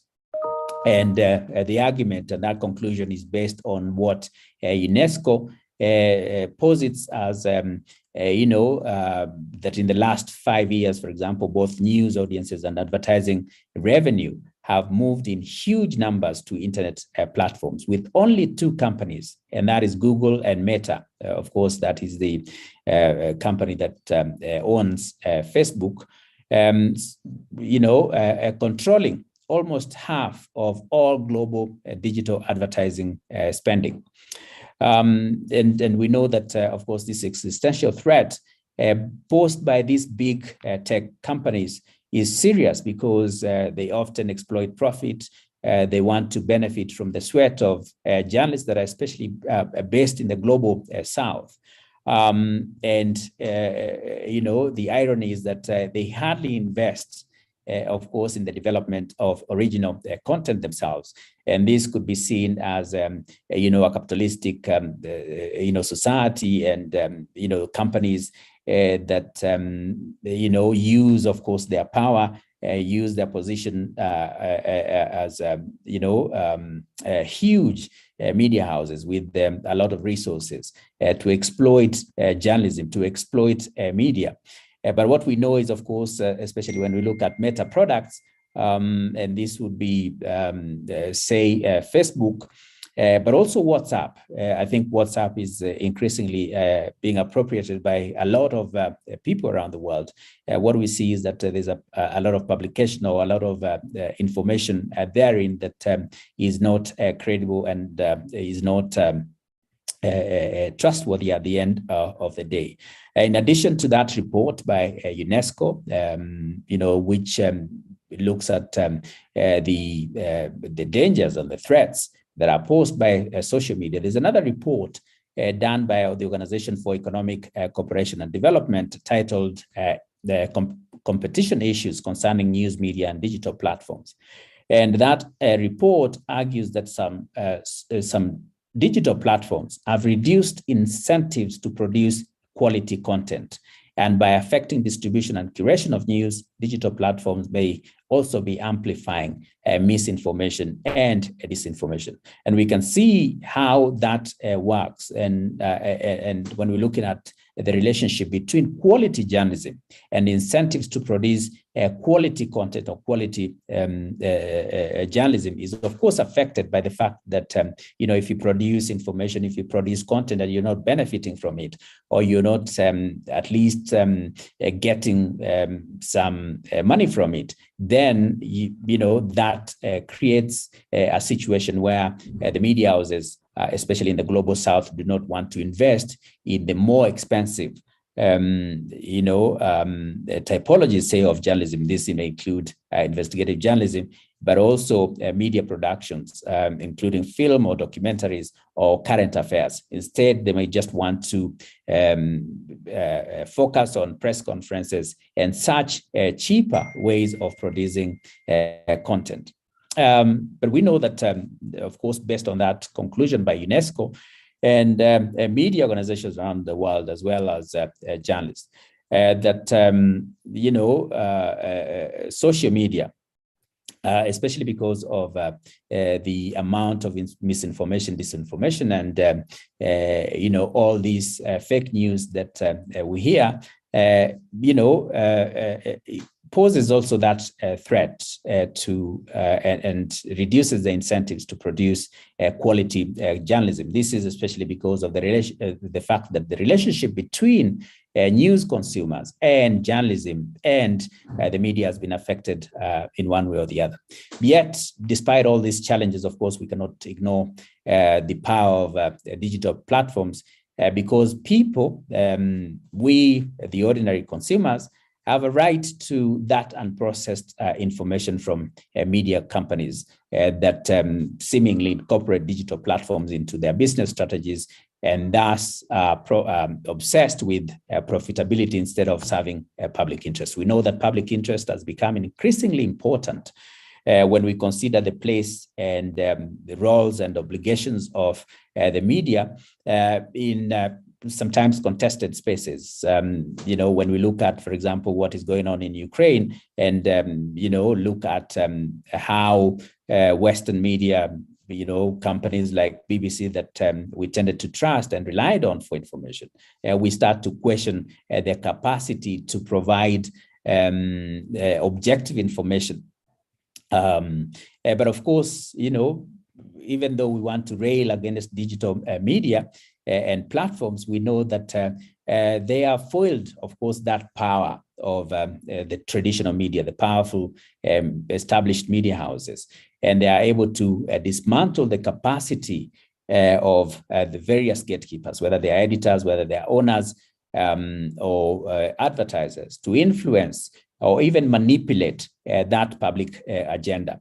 The media's capacity to set the agenda is the reason why sometimes we say that we must, look out for news. We must look out for mediated information because we want to understand issues that are beyond our own sensory experience. And of course, this then the power to foil that, the power of traditional media is positive development in a networked information society. Of course, despite all the arguments that have advanced here, there is no gainsaying that digital technologies, digital platforms have transformed the relationship between established media houses and audiences, and especially enriched a user or consumer experience. But this relationship can only be stronger if we have, and I talk here, we relating to perhaps established commercial media, if that relationship is based on a deeper understanding of the roles of the media and a deeper understanding, especially by the media and editors, of the consumer and society needs. And some of these consumer and society needs may be shifting based of course, on the fact that, we don't now consider mass audiences, but people as individuals that would want to use media for various reasons. Of course, with this kind of understanding, then we can assume that the existential challenges posed by digital platforms will be addressed and will be, become perhaps something of the past, as the media then would tend to focus on serving public interest instead of, focusing on ratings, focusing on viewership, on listenership or circulation or web traffic. And of course, the attendant profitability, what would seek from these digital platforms, from the relationship that exists between digital platforms and the way they've been appropriated by commercial media. That relationship will be enhanced if they understand the consumer needs. And of course, the need to serve public interest instead of, the more the narrow needs of owners, of the executives, or of the editors themselves. And I think, when we look at it from that perspective, then we would say that, the digital platforms have transformed, the relationship between the audiences and the media houses themselves. But I think there's need for deeper engagement with some of these issues, especially when we consider the fact that, because of various factors, including poverty, including development of these technologies in some places, that huge populations are sometimes excluded from these digital spaces, and consequently, their only access or source of information may still be the traditional media. And this is why when we look at journalism, for example, modern journalism, we would want to see more constructive journalism that focuses on the positive rather than perhaps the negative stories that most established and commercial media seem to be obsessed with, because they believe that that is what the audiences privilege. I think I would stop there based on the fact that I've taken 23 or so minutes instead of the 15. That's fine. That's fine. And you have covered a lot of content, and a few of your points we were trying to capture in the chat box as well to be there, for memory. Our chairman, Dr. Aman Vats, and I have been trying to capture a few of these points. It would be great if you could share the written document also for the book that we are publishing out of these 75 events that are happening. Today is the 51st event. And it would be great. I mean, we have some professors joining us from AUCC University of Ghana, Accra, in the Global Media Education Council. But it will be great to have an Africa chapter of Global Media Education Council, where your support will be critical. So more on that later as we proceed with the remaining part of the program. Thank you for your presence, Dr. George Nyabuga. And it's indeed a pleasure. A lot of things, a lot of matter for food for thought has been there, which have been noted to an extent. We couldn't capture everything naturally, and we'll wait for the article. Back to Ms. Sushmita Pandit. Thank you very much. I appreciate it. Thank you, Professor George Nyabuga. And definitely very important thoughts, and the thoughts which you have put forward definitely will help our students to understand the way in which the digital media is working and having an all-pervasive role in different forms and mediums. And as you said at the beginning that, Swahili is something which is kind of missing. So I would like to thank you by saying Asante Sana. And I will also like to say Natumai Kuku Sikia Tena and Natumai Kukutana Neva Tena. I hope I have pronounced it well. You've done very well. Hope to see you again and hope to hear from you again. And thank you for agreeing to be a part of this panel. We are very happy and privileged. And now it's time to move on to our next speaker. And we are very happy and delighted to confer the award of Eminent Media Educator to Professor Sunil Saxena, who is presently the head of the department at the Times School of Media at Bennett University, Greater Noida. Professor Sunil Saxena is an award-winning media professional with almost 4 decades of experience in print journalism, new media, social media, mobile journalism, media education and research. As a media educator, he has set up 3 media schools, the Asian College of Journalism, the International Media Institute of India, and the School of Communication of the G.T. Goenka University. He has also authored 3 media books, and before getting into academics, he spent 27 years working as a journalist. He also incubated the award-winning Gaon Ki Awaaz, which is the India's first voice-based news and information service for rural India that won 2 South Asian awards and the National Award for Innovation. So we are very happy to confer the award of eminent media educator to Professor Sunil Saxena. I have given the bio, but of course the award online in the virtual medium will be conferred by Professor Dr. Aman Watts. So over to you, sir, Sunil sir. No, sorry, Dr. Watts. Over to Dr. Watts. Okay, sorry. Thanks, sir. It's an honor. Like I can understand Sushmita ma'am is doing so well. Sunil sir, it is my privilege, my Thank you. honor to be able to, like told by Sushmita ma'am, to confer a award to you. And the best part is that you're a legend for us. Like we at times discuss and get inspired by the way you have taken over from like industry to academia and have been doing so wonderful, sir. So, Sushmita ma'am, do I need to press something or like how do we go about it? No, we shall have a short video. I hope the host is there. We shall have a Yes, short sir. video on Professor Saxena, but I must tell, I have met very limited times, but I have good memory of interacting with Professor Saxena Very true, sir. in an earlier capacity, and it had been a learning experience on the presentations that I had interacted on. Today, it's indeed a pleasure to have Professor Saxena amidst us. 75 evenings, 75 winners from the senior-most like Professor G.S. Yadav onwards to many others.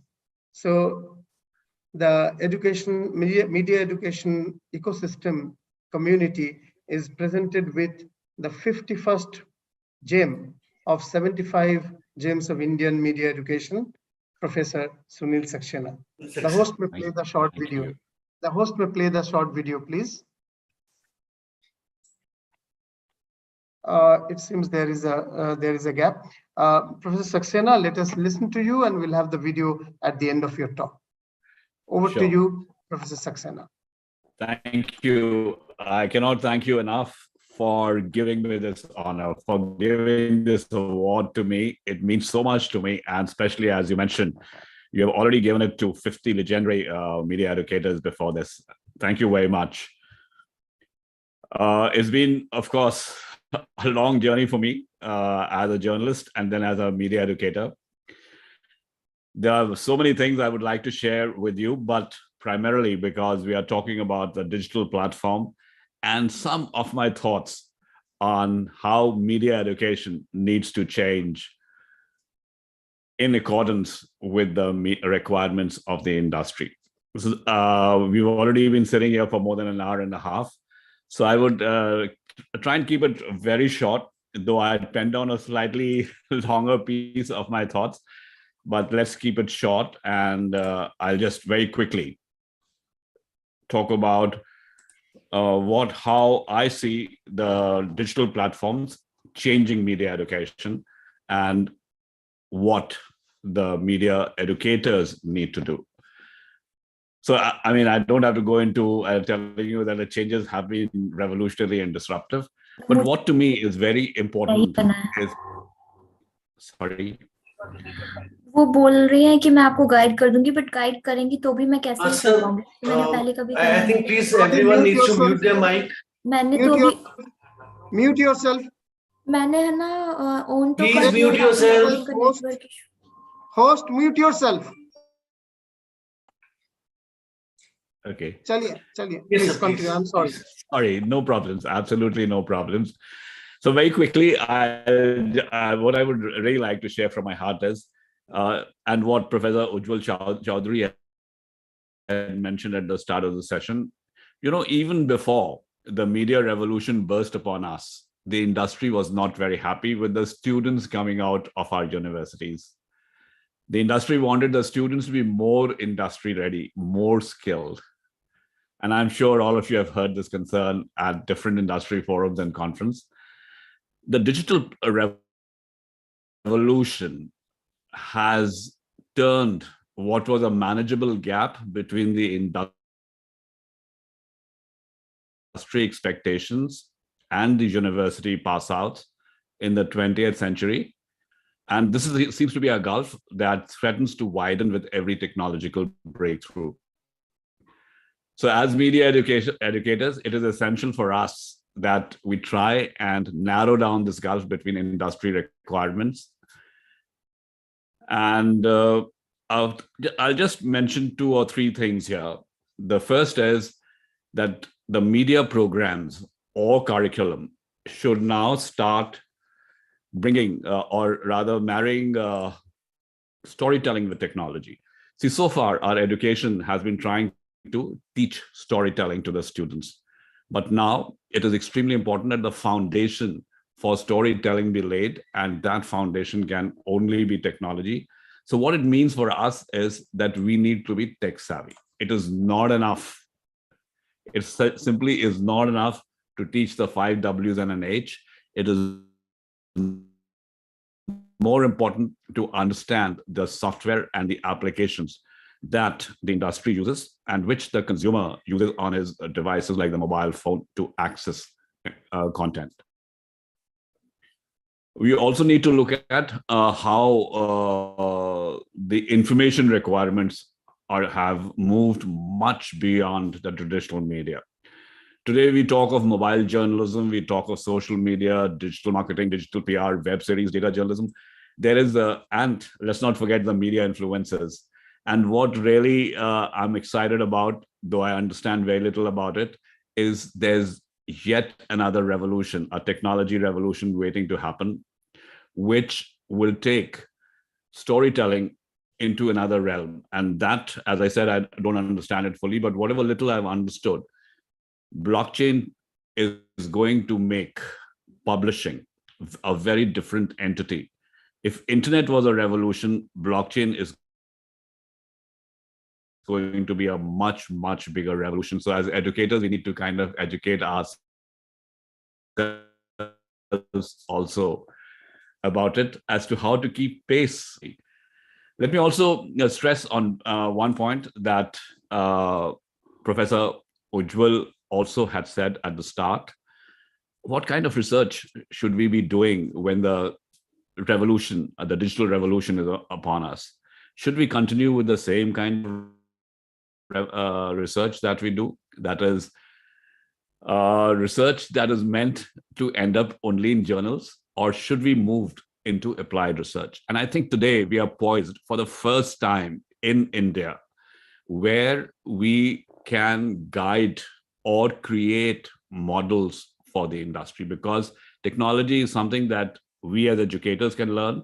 Technology is something that the media is desperately trying to learn. So can we bridge that gap? Can we have the media look to us as educators to provide them the solutions that they cannot find? So this is extremely important. And I mean, I constantly keep discussing it with my faculty colleagues that we need to change our research focus from pure academic research to applied research based on technology. And one very quick last point. See, one reason why the Indian media education has not been looked upon so favorably by the industry, though a lot of our editors, a lot of our anchors have come out of the media schools, is because we do not encourage interaction with the industry. If you look at the IIMs or IITs, the number of professors they have that they invite from the industry to come and teach not only enriches these institutes, but also makes their students industry ready. I wonder why we don't have something like professor of practice as IIMs have in our schools. At the Times School of Media, we have initiated this this year. And from this academic year, we'll be inviting industry stalwarts to come and work with us as a professor of practice. And I think the entire other universities also need to look at integrating the industry with the education. So these are 2 or 3 quick points that I wanted to make. There are several more, but since we have been here for more than 1.5 hours, let me thank Global Media Education Council for this award to me. I'm deeply honored, sir. And I'm really honored to have people, stalwarts like Professor Ujjwal Chaudhary present on the panel, Dr. Aman Vats. And let me also thank Sushmita, who reached out first to me. Thank you very much. Thank you very much, all of you. It has been a great honor. Thank you, Sunilji. And this professor of practice is a great idea. This is an internationally practiced idea, hardly seen in India, because academicians have a highbrow attitude. Being 20 years in academics, I have some credibility to tell that we are actually an isolated lot, largely living in ivory tower and with a highbrow attitude. That's the reality.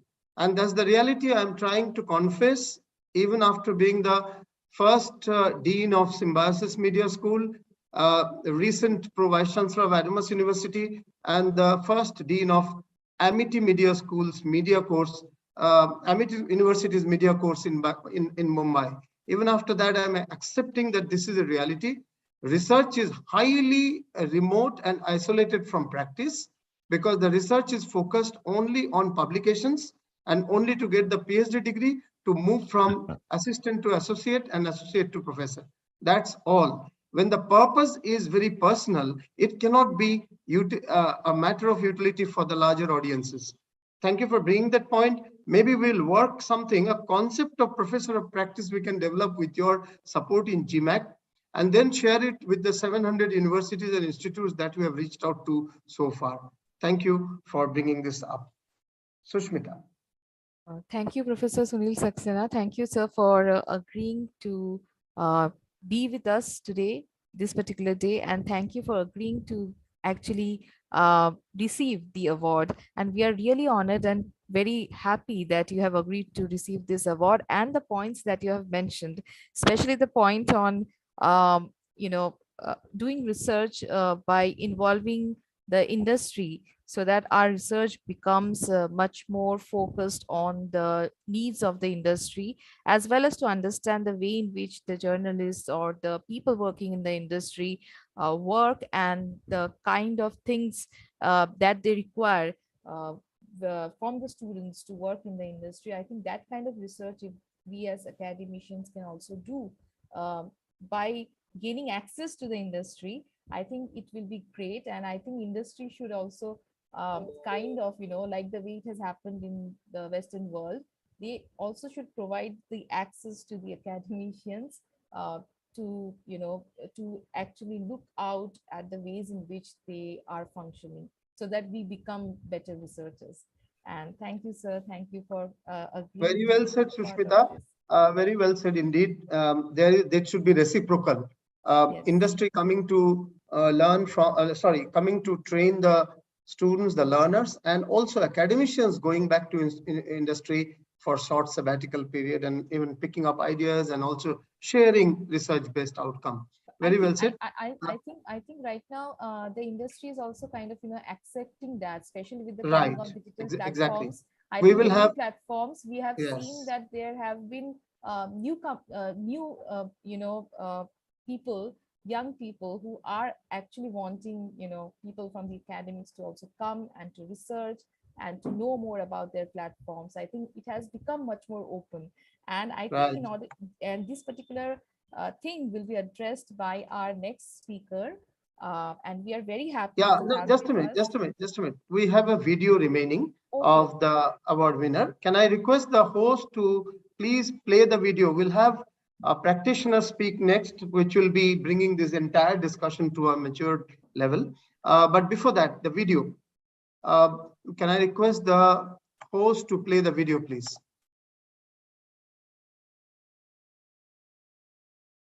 It seems there is some technical problem at the end of the host. I don't know. The host is seen. Anyway, we'll proceed with the discussion, and then we'll at the end again come back with the video. Back to you, Sushmita. So yes, as was being mentioned, that it is very important to have a glimpse of the way the industry works, And so there is a need of interaction between academics and industry. This is something that we all do believe, and this is something which has been done in the Western countries also. So India is also following suit, and we will be seeing more research based on the industry. So we are very happy to have the industry perspective. And for that, we have with us Ms. Shreya Khaitan, who is an editor at India Spend. And India Spend is an organization that utilizes open data to inform public understanding on a range of issues with the aim of fostering better governance and more transparency and accountability in governance. So this organization was founded in 2011 by Govindraj Ethiraj, a television and print journalist and former founder, editor-in-chief of Bloomberg TV India. And India Spend is rapidly growing to become an agency of record on data and facts on the Indian social and political economy, particularly in areas such as education and healthcare. So we are very happy to have Ms. Khaitan, who is a graduate of the Global Human Development Program at Georgetown University, Washington, D.C., and has previously worked with the Mumbai Bureau of the Wall Street Journal. Her report on a pilot tuberculosis care program in Gujarat's Mehsana district won the 2017 Reach Media Award for excellence in reporting on tuberculosis. So she has also worked in education and early childhood development with organizations in Washington, India, and Jordan. So we are really honored and very happy to have with us Ms. Shreya Khaitan. Thank you. Thank you very much for having me here. And it's been a wonderful discussion that all of you have been having. And I hope to add to it, not take too much time, because I know it's pretty late, especially for the weekend, especially for the students, I would think. So I'll quickly get into it. So I think everybody's spoken about how digital media has become the big thing across the world, and definitely in India. And what has really changed is that it's not just younger people who are using these digital media platforms, but even if we look at our parents, a lot of the news they are getting is coming through, say, WhatsApp or Facebook, and that's how they reach news, other than the traditional newspapers and TV news that comes in. And it has become sort of like mobile being the first medium that people go to. And there was a Reuters study in 2021 which basically found that 68% of those that they had surveyed, which were basically mostly urban English educated people, that 68% were getting their news first from mobile. So that's a reality that I think the students who are going to be graduating from the school will have to keep in mind. And a lot of the people in the survey basically said that 75% of them said one of the ways that they got news was Facebook, and about 82% said they got it from WhatsApp. So using and engaging with these mediums has become a reality for any media organization. So basically, where does that leave us when it comes to good quality public interest journalism? For instance, when do you last remember reading a superb ground reported piece on, say, the problems in education in India, or on malnutrition, or access to healthcare?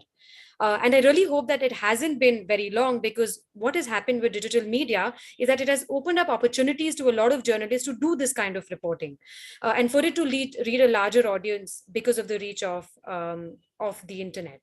And India Spend is, of course, one such organization. We just celebrated about 10 years of our work, and our emphasis is basically using data to tell stories of public interest. And we report basically on development issues, so looking at gender, health, education, environment. Those are the topics that we write about. And what is important here is that we basically do not go for any advertising revenue to keep our independence, total independence, but we depend on grants and funding from subscriptions, as well as other media organizations which republish our stories, with, of course, the precondition that there's no interference in our editorial decisions. And we've continued to do that over the last decade. The other thing, of course, is using data. We basically started using data when data journalism was not a buzzword in the media. Now, of course, it's become more and more common, which is something that's great. A lot of media organizations have set up traditional media organizations have set up wings within their organizations with people looking only at data, looking at visualizations, looking at interpreting research for the larger audience.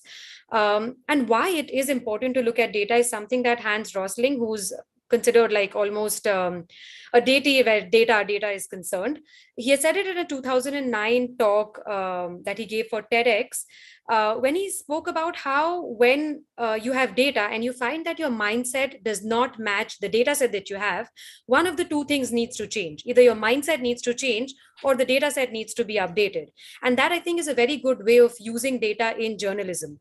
How he showed this was basically he put up countries on a map, went from the 1970s to today and looked at just two indicators. One is life expectancy, which basically shows healthcare in general, but also other advancements in drugs, etc., in a country.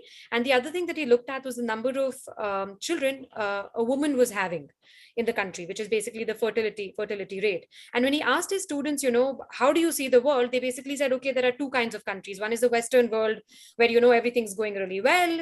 And then there's the developing world where you have problems, in health, etc. People probably die early, women have a lot of children. And he just showed this very simply, just using data, that what you're thinking of is the picture of the world probably when he was born. But when you look at today, countries like India, China, other South Asian countries, even Bangladesh have made such advancements that it changes your view of the world. And that, I would say, is relevant to any of us looking at India too. For instance, all of us have this perspective of, say, the fertility rate, that it's related to religion. That's there's a particular religion and they'll have more children than others, or a particular caste. But when you look at data, that doesn't hold. At the end of the day, the fertility rate is more closely related to, say, the income level of a family, or the level of education, or the mother's education level. And that is what decides how many children, or the authority they have to decide how many children they can have. So those are the kinds of things that journalism overall needs to basically check its biases in one way. So that's one thing that data brings to journalism. The other is, of course, it helps you figure out what the story is and where you can find it.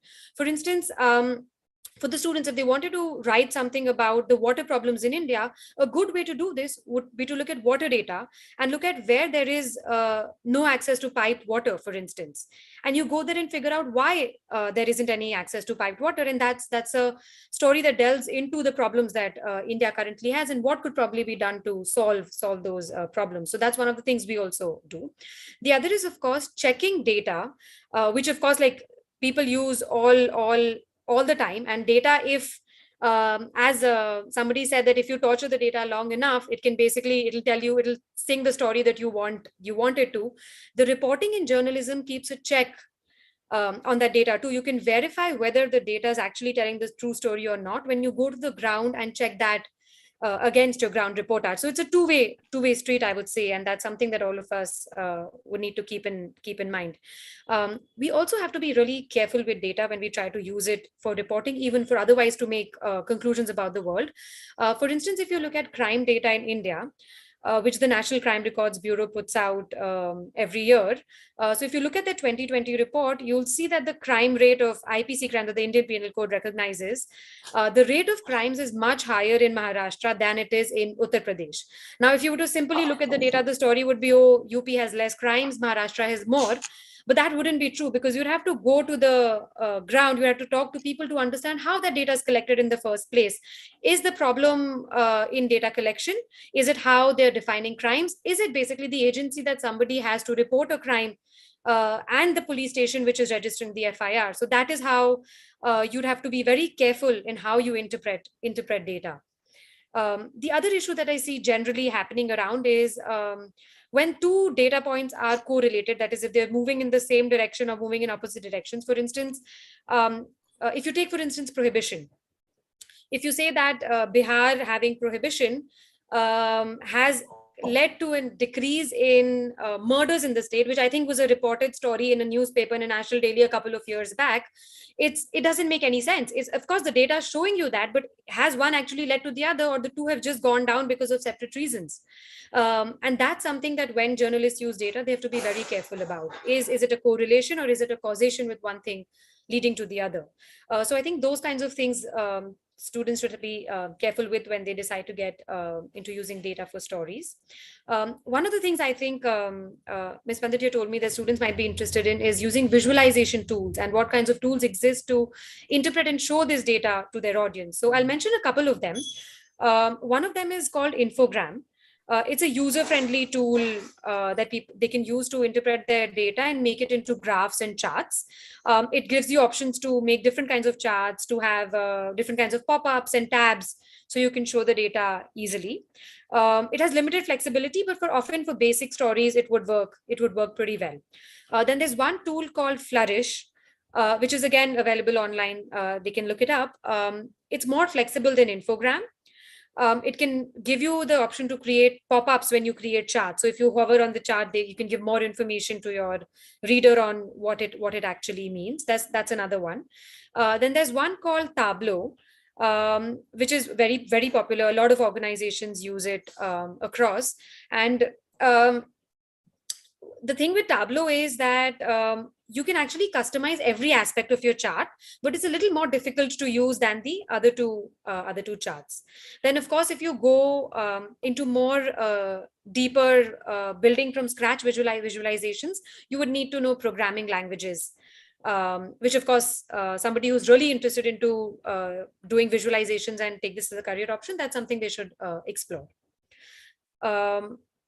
One of the reasons, of course, that all of this has been possible is because of just the growth of digital media, which has, of course, also been made possible because of a lot of people experimenting with different funding models. Some of them, I think one of the speakers had mentioned in the beginning, but with media, I think there have been more models that have now begun.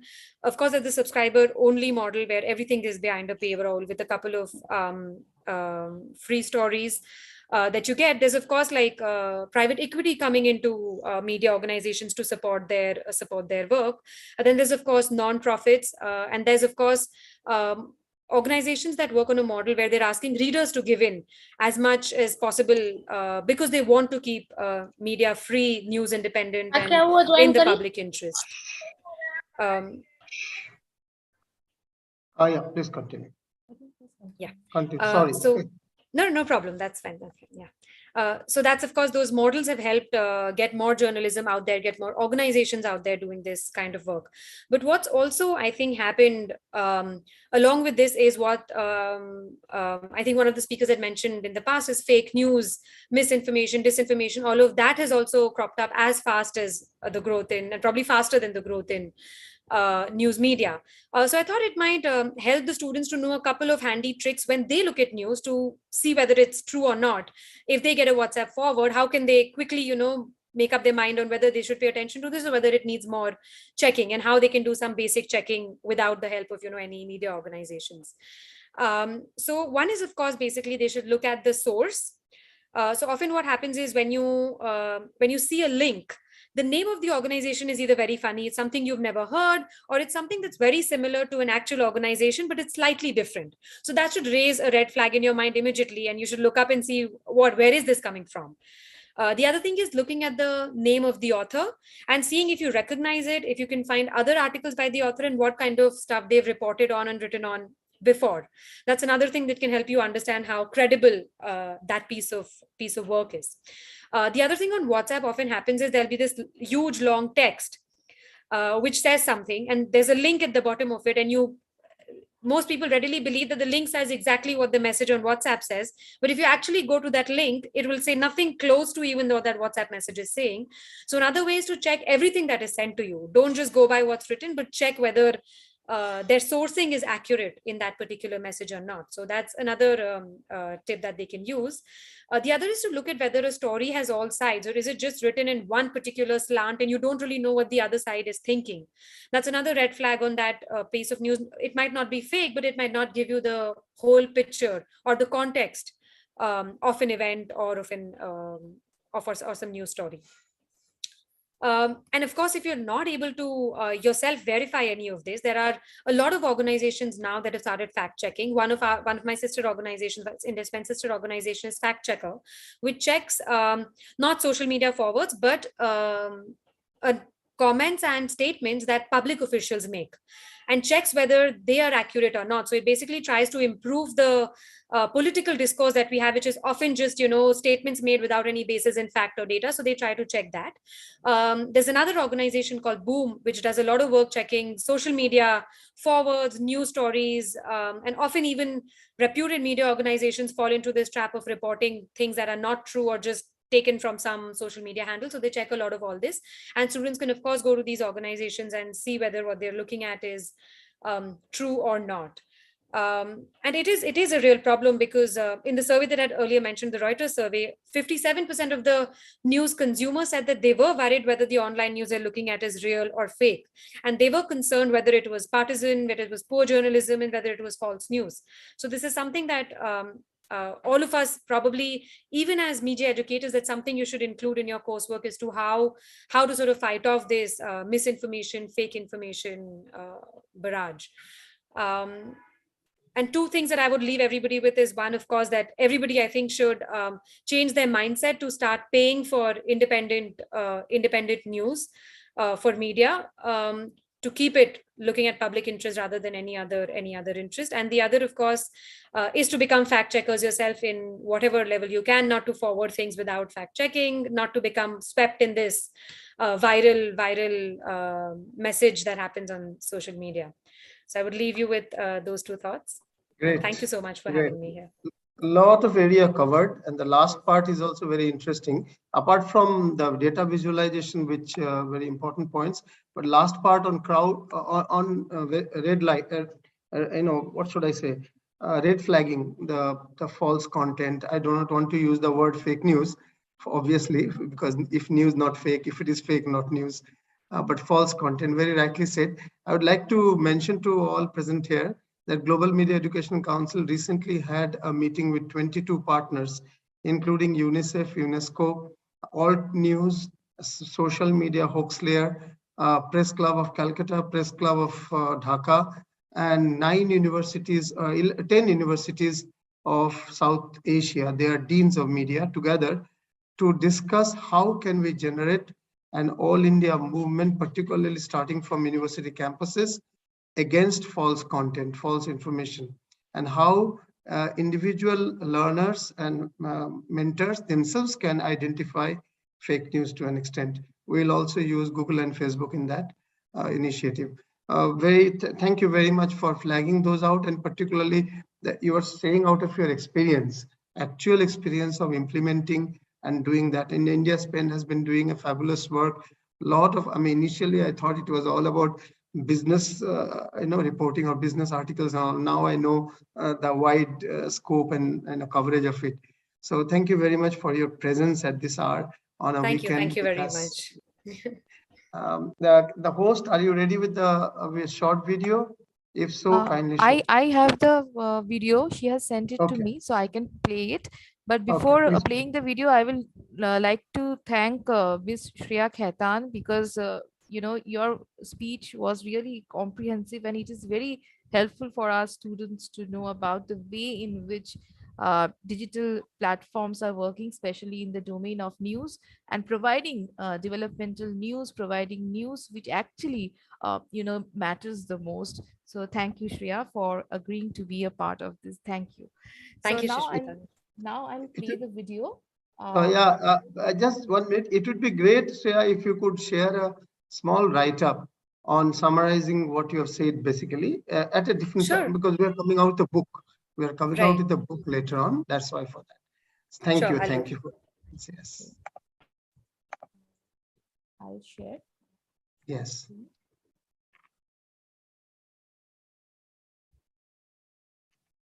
It's visible? Yes, yes. Audio.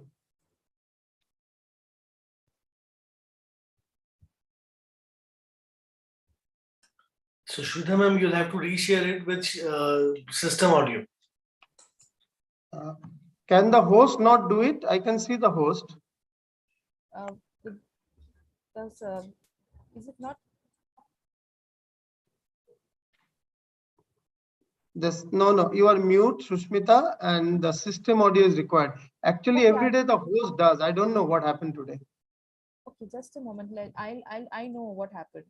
I'll just stop the share and then do it. Yeah.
Thank you. Thank you very much.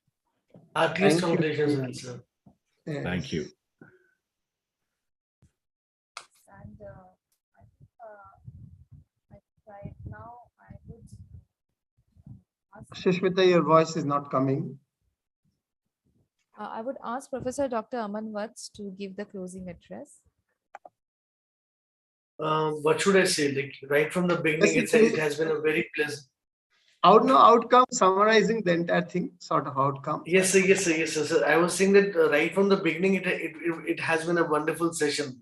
When Professor Chaudhary actually started and introduced today's topic, and we must not forget that it was a 51st session, and all throughout the last 50 session, also the idea was to understand and absorb different parts, different nuances of the field of mass media and mass communication. And when he says that. Like he laid the foundation by simply saying that one should focus really on the applied research when his opinion was lacking, and which was opinion which was revered by Professor Manna also when he was talking, or in his address even Professor Nigel also touched upon that. And it was very interesting to note that when Professor Manna was talking, how he had actually emphasized on us teachers being prepared to leave away our notes. And I'm really sorry that I'm still saying this holding my notes in my hand, but the fact of the matter is where he talks about that understanding your subject and absorbing it so fluidly that you're able to deliberate over it with your audience, with your students in a very comfortable and colloquial language. Particularly if you're using the digital platform, where it becomes very important that you summarize things in a small packet so that the students are able to absorb it, and you engage them in by way of making them do some exercises or some quizzes so that they feel part and parcel of the discussion. And Professor Nayabuga had taken that thought only up like further when he talks about that how exactly the audiences are becoming important and integral part of the agenda setting, which had long been relegated to the media houses or media companies who would decide exactly what would be sent and how it would be flavored or toned. These days, the consumers themselves are getting involved in being as being producer using our digital platforms, and in a way, it is also helping democratizing the whole voice of the messaging, that what exactly needs to be said, and everybody is getting an opportunity to say what their piece and to be heard also.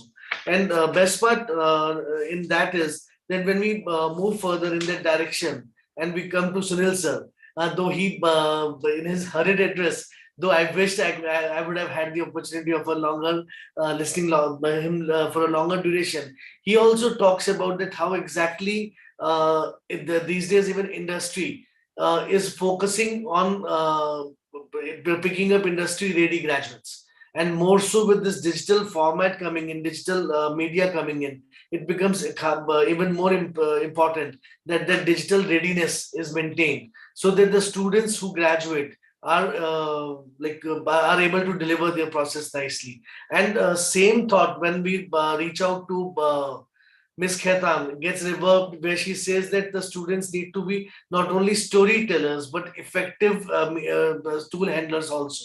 And she had used a lot of examples or experience to come across and bring across those thoughts. But the best part which has stuck with me, I think everybody would agree, is that as journalists, now it is becoming very important for us to become understand at least one language programming. And language programming, I mean the computer programming, because somehow the whole thing is getting integrated in such a big way that it is imperative that journalists are technologically savvy also, because it is somehow has become the need of the day. And we have been seeing of late that even major channels are shifting away from big teams to single man army who would take the camera, do the anchoring also, and try to do the coverage. So in that long line of industry readiness, even the programming has also been added. With that, I think it was quite a wholesome deliberation we had today, and all our authors in a way started from whatever base Ujjwal sir had given us. They took they built on that, and they brought on the whole discussion on the digital platform. And after this nicely spent 3 years, I think we all stand educated on the front that how creatively we can use digital platforms, and what as academicians we can add into our system, our teaching and academic exercises, particularly by way of that professor of practice which Saxena sir talked about, so that at least that academy and industry together holding hand in hand can prepare professionals, particularly in our stream, our field, which would be not only be able to take the whole scope of journalism further, but would also be able to deliver as per the expectation of their evolving audience. With that, I think, Sushmita ma'am, we can conclude the thing, but let's have Ujjwal sir have the last word, because with his experience and seniority, I think we'll be able to understand his deliberations and also his critique of whatever has been said. Discussions you have already summarized very well, Amanji. I have nothing to say on that. And Sushmita has also presented it very well. All that I can say is that Global Media Education Council will look for the support of everyone in building it. It's an organization of professionals in education and practice. So everyone contribute your thoughts in written form as you have contributed spoken. And also, can we bring it to more and more nations? 11 countries so far. For example, in Africa, at this point, only in Ghana. Can we proliferate further? Can we have the various universities now that we are opening up the campuses? Can we have round tables on issues like this, where one GMEC member, and in case of Sunilji's university, Dr. Gauri is an active member in our platform, She's already contributing a lot. So there could be such activities everywhere. Even Amanji's university also, there are quite a few who have been active here. So can we have roundtables, physical roundtables as well as we go ahead? Apart from this 75 series, we are also doing a placement cum internship festival in September, and a physical meet in October in Darjeeling, a national level, and an international physical meet in January in Dhaka. So those things are the next things, and there will be someone or the other who will be contacting each of you to contribute to this learning, to this process as we go ahead. Also, there are 3 publications, as has been told, 75 evenings coming into 75 short films, not too short again, because each day is of 2 hours. So it will be at least 1 hour to 1 hour, 15 minutes, even after editing. Apart from that, we're also 50 talks on critical areas. For example, digital platforms, very right, but monetizing digital platform is a big unknown factor. So how do you do that? Now, so 50 areas focused discussions are coming. Similarly, 50 new areas of syllabus making coming by 50 scholars. For example, again, media revenues is hardly taught in media institutions. So a syllabus on that, similarly course on that. And finally, movement, as I said, of 22 partners, which will increase over time on fake content, how to combat, how to identify. Can we come out with simple lessons which every youngsters above 18 years can be, can be given so that they can easily themselves identify. And this is a major issue. And I thank Professor George and Ms. Khaitan to bring out this issue once again of mis, dis, and malinformation that you have talked about. So these are the few things that we are attempting to do, to completely voluntary professional organization, no one backing in a sense of corporate house backing, so attempting to do with our own resources. That's all. Back to Sushmita to bring this beautiful evening to an end. Yes. And I know that we are well ahead, like we have actually, we are ahead of our time, like, no, not ahead of the, I'm sorry. It's okay, 2 hours, fine. So, yeah. So I would just, end by thanking everybody. I have written down so that I don't miss anybody. I would like to first thank the Global Media Education Council's members for providing me with the opportunity to organize this conclave. I would especially thank Professor Ujjwal Kumar Chaudhary for his consistent support and encouragement, not only during this conference, but also before that, before we know each other for many years. So thank you, sir. And also I would like to thank Professor Uma Shankar Pandey for helping me with some valuable inputs while I was, planning this conclave. I would also like to thank Ms. Manushri Maiti for providing all the technical support and help with super efficiency.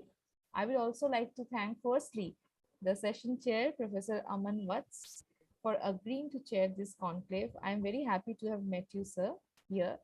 And I think we will be in touch in the future. I would also like to thank Dr. Manpreet Singh Manna for sparing some valuable time from his busy schedule to be our chief guest. I thank him. I also thank Professor Sunil Saxena for giving his consent to receive the award for eminent media educator.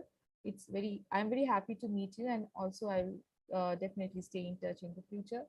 I would also like to thank Professor George Morara Nyabuga for agreeing to deliver the keynote address in such a short notice.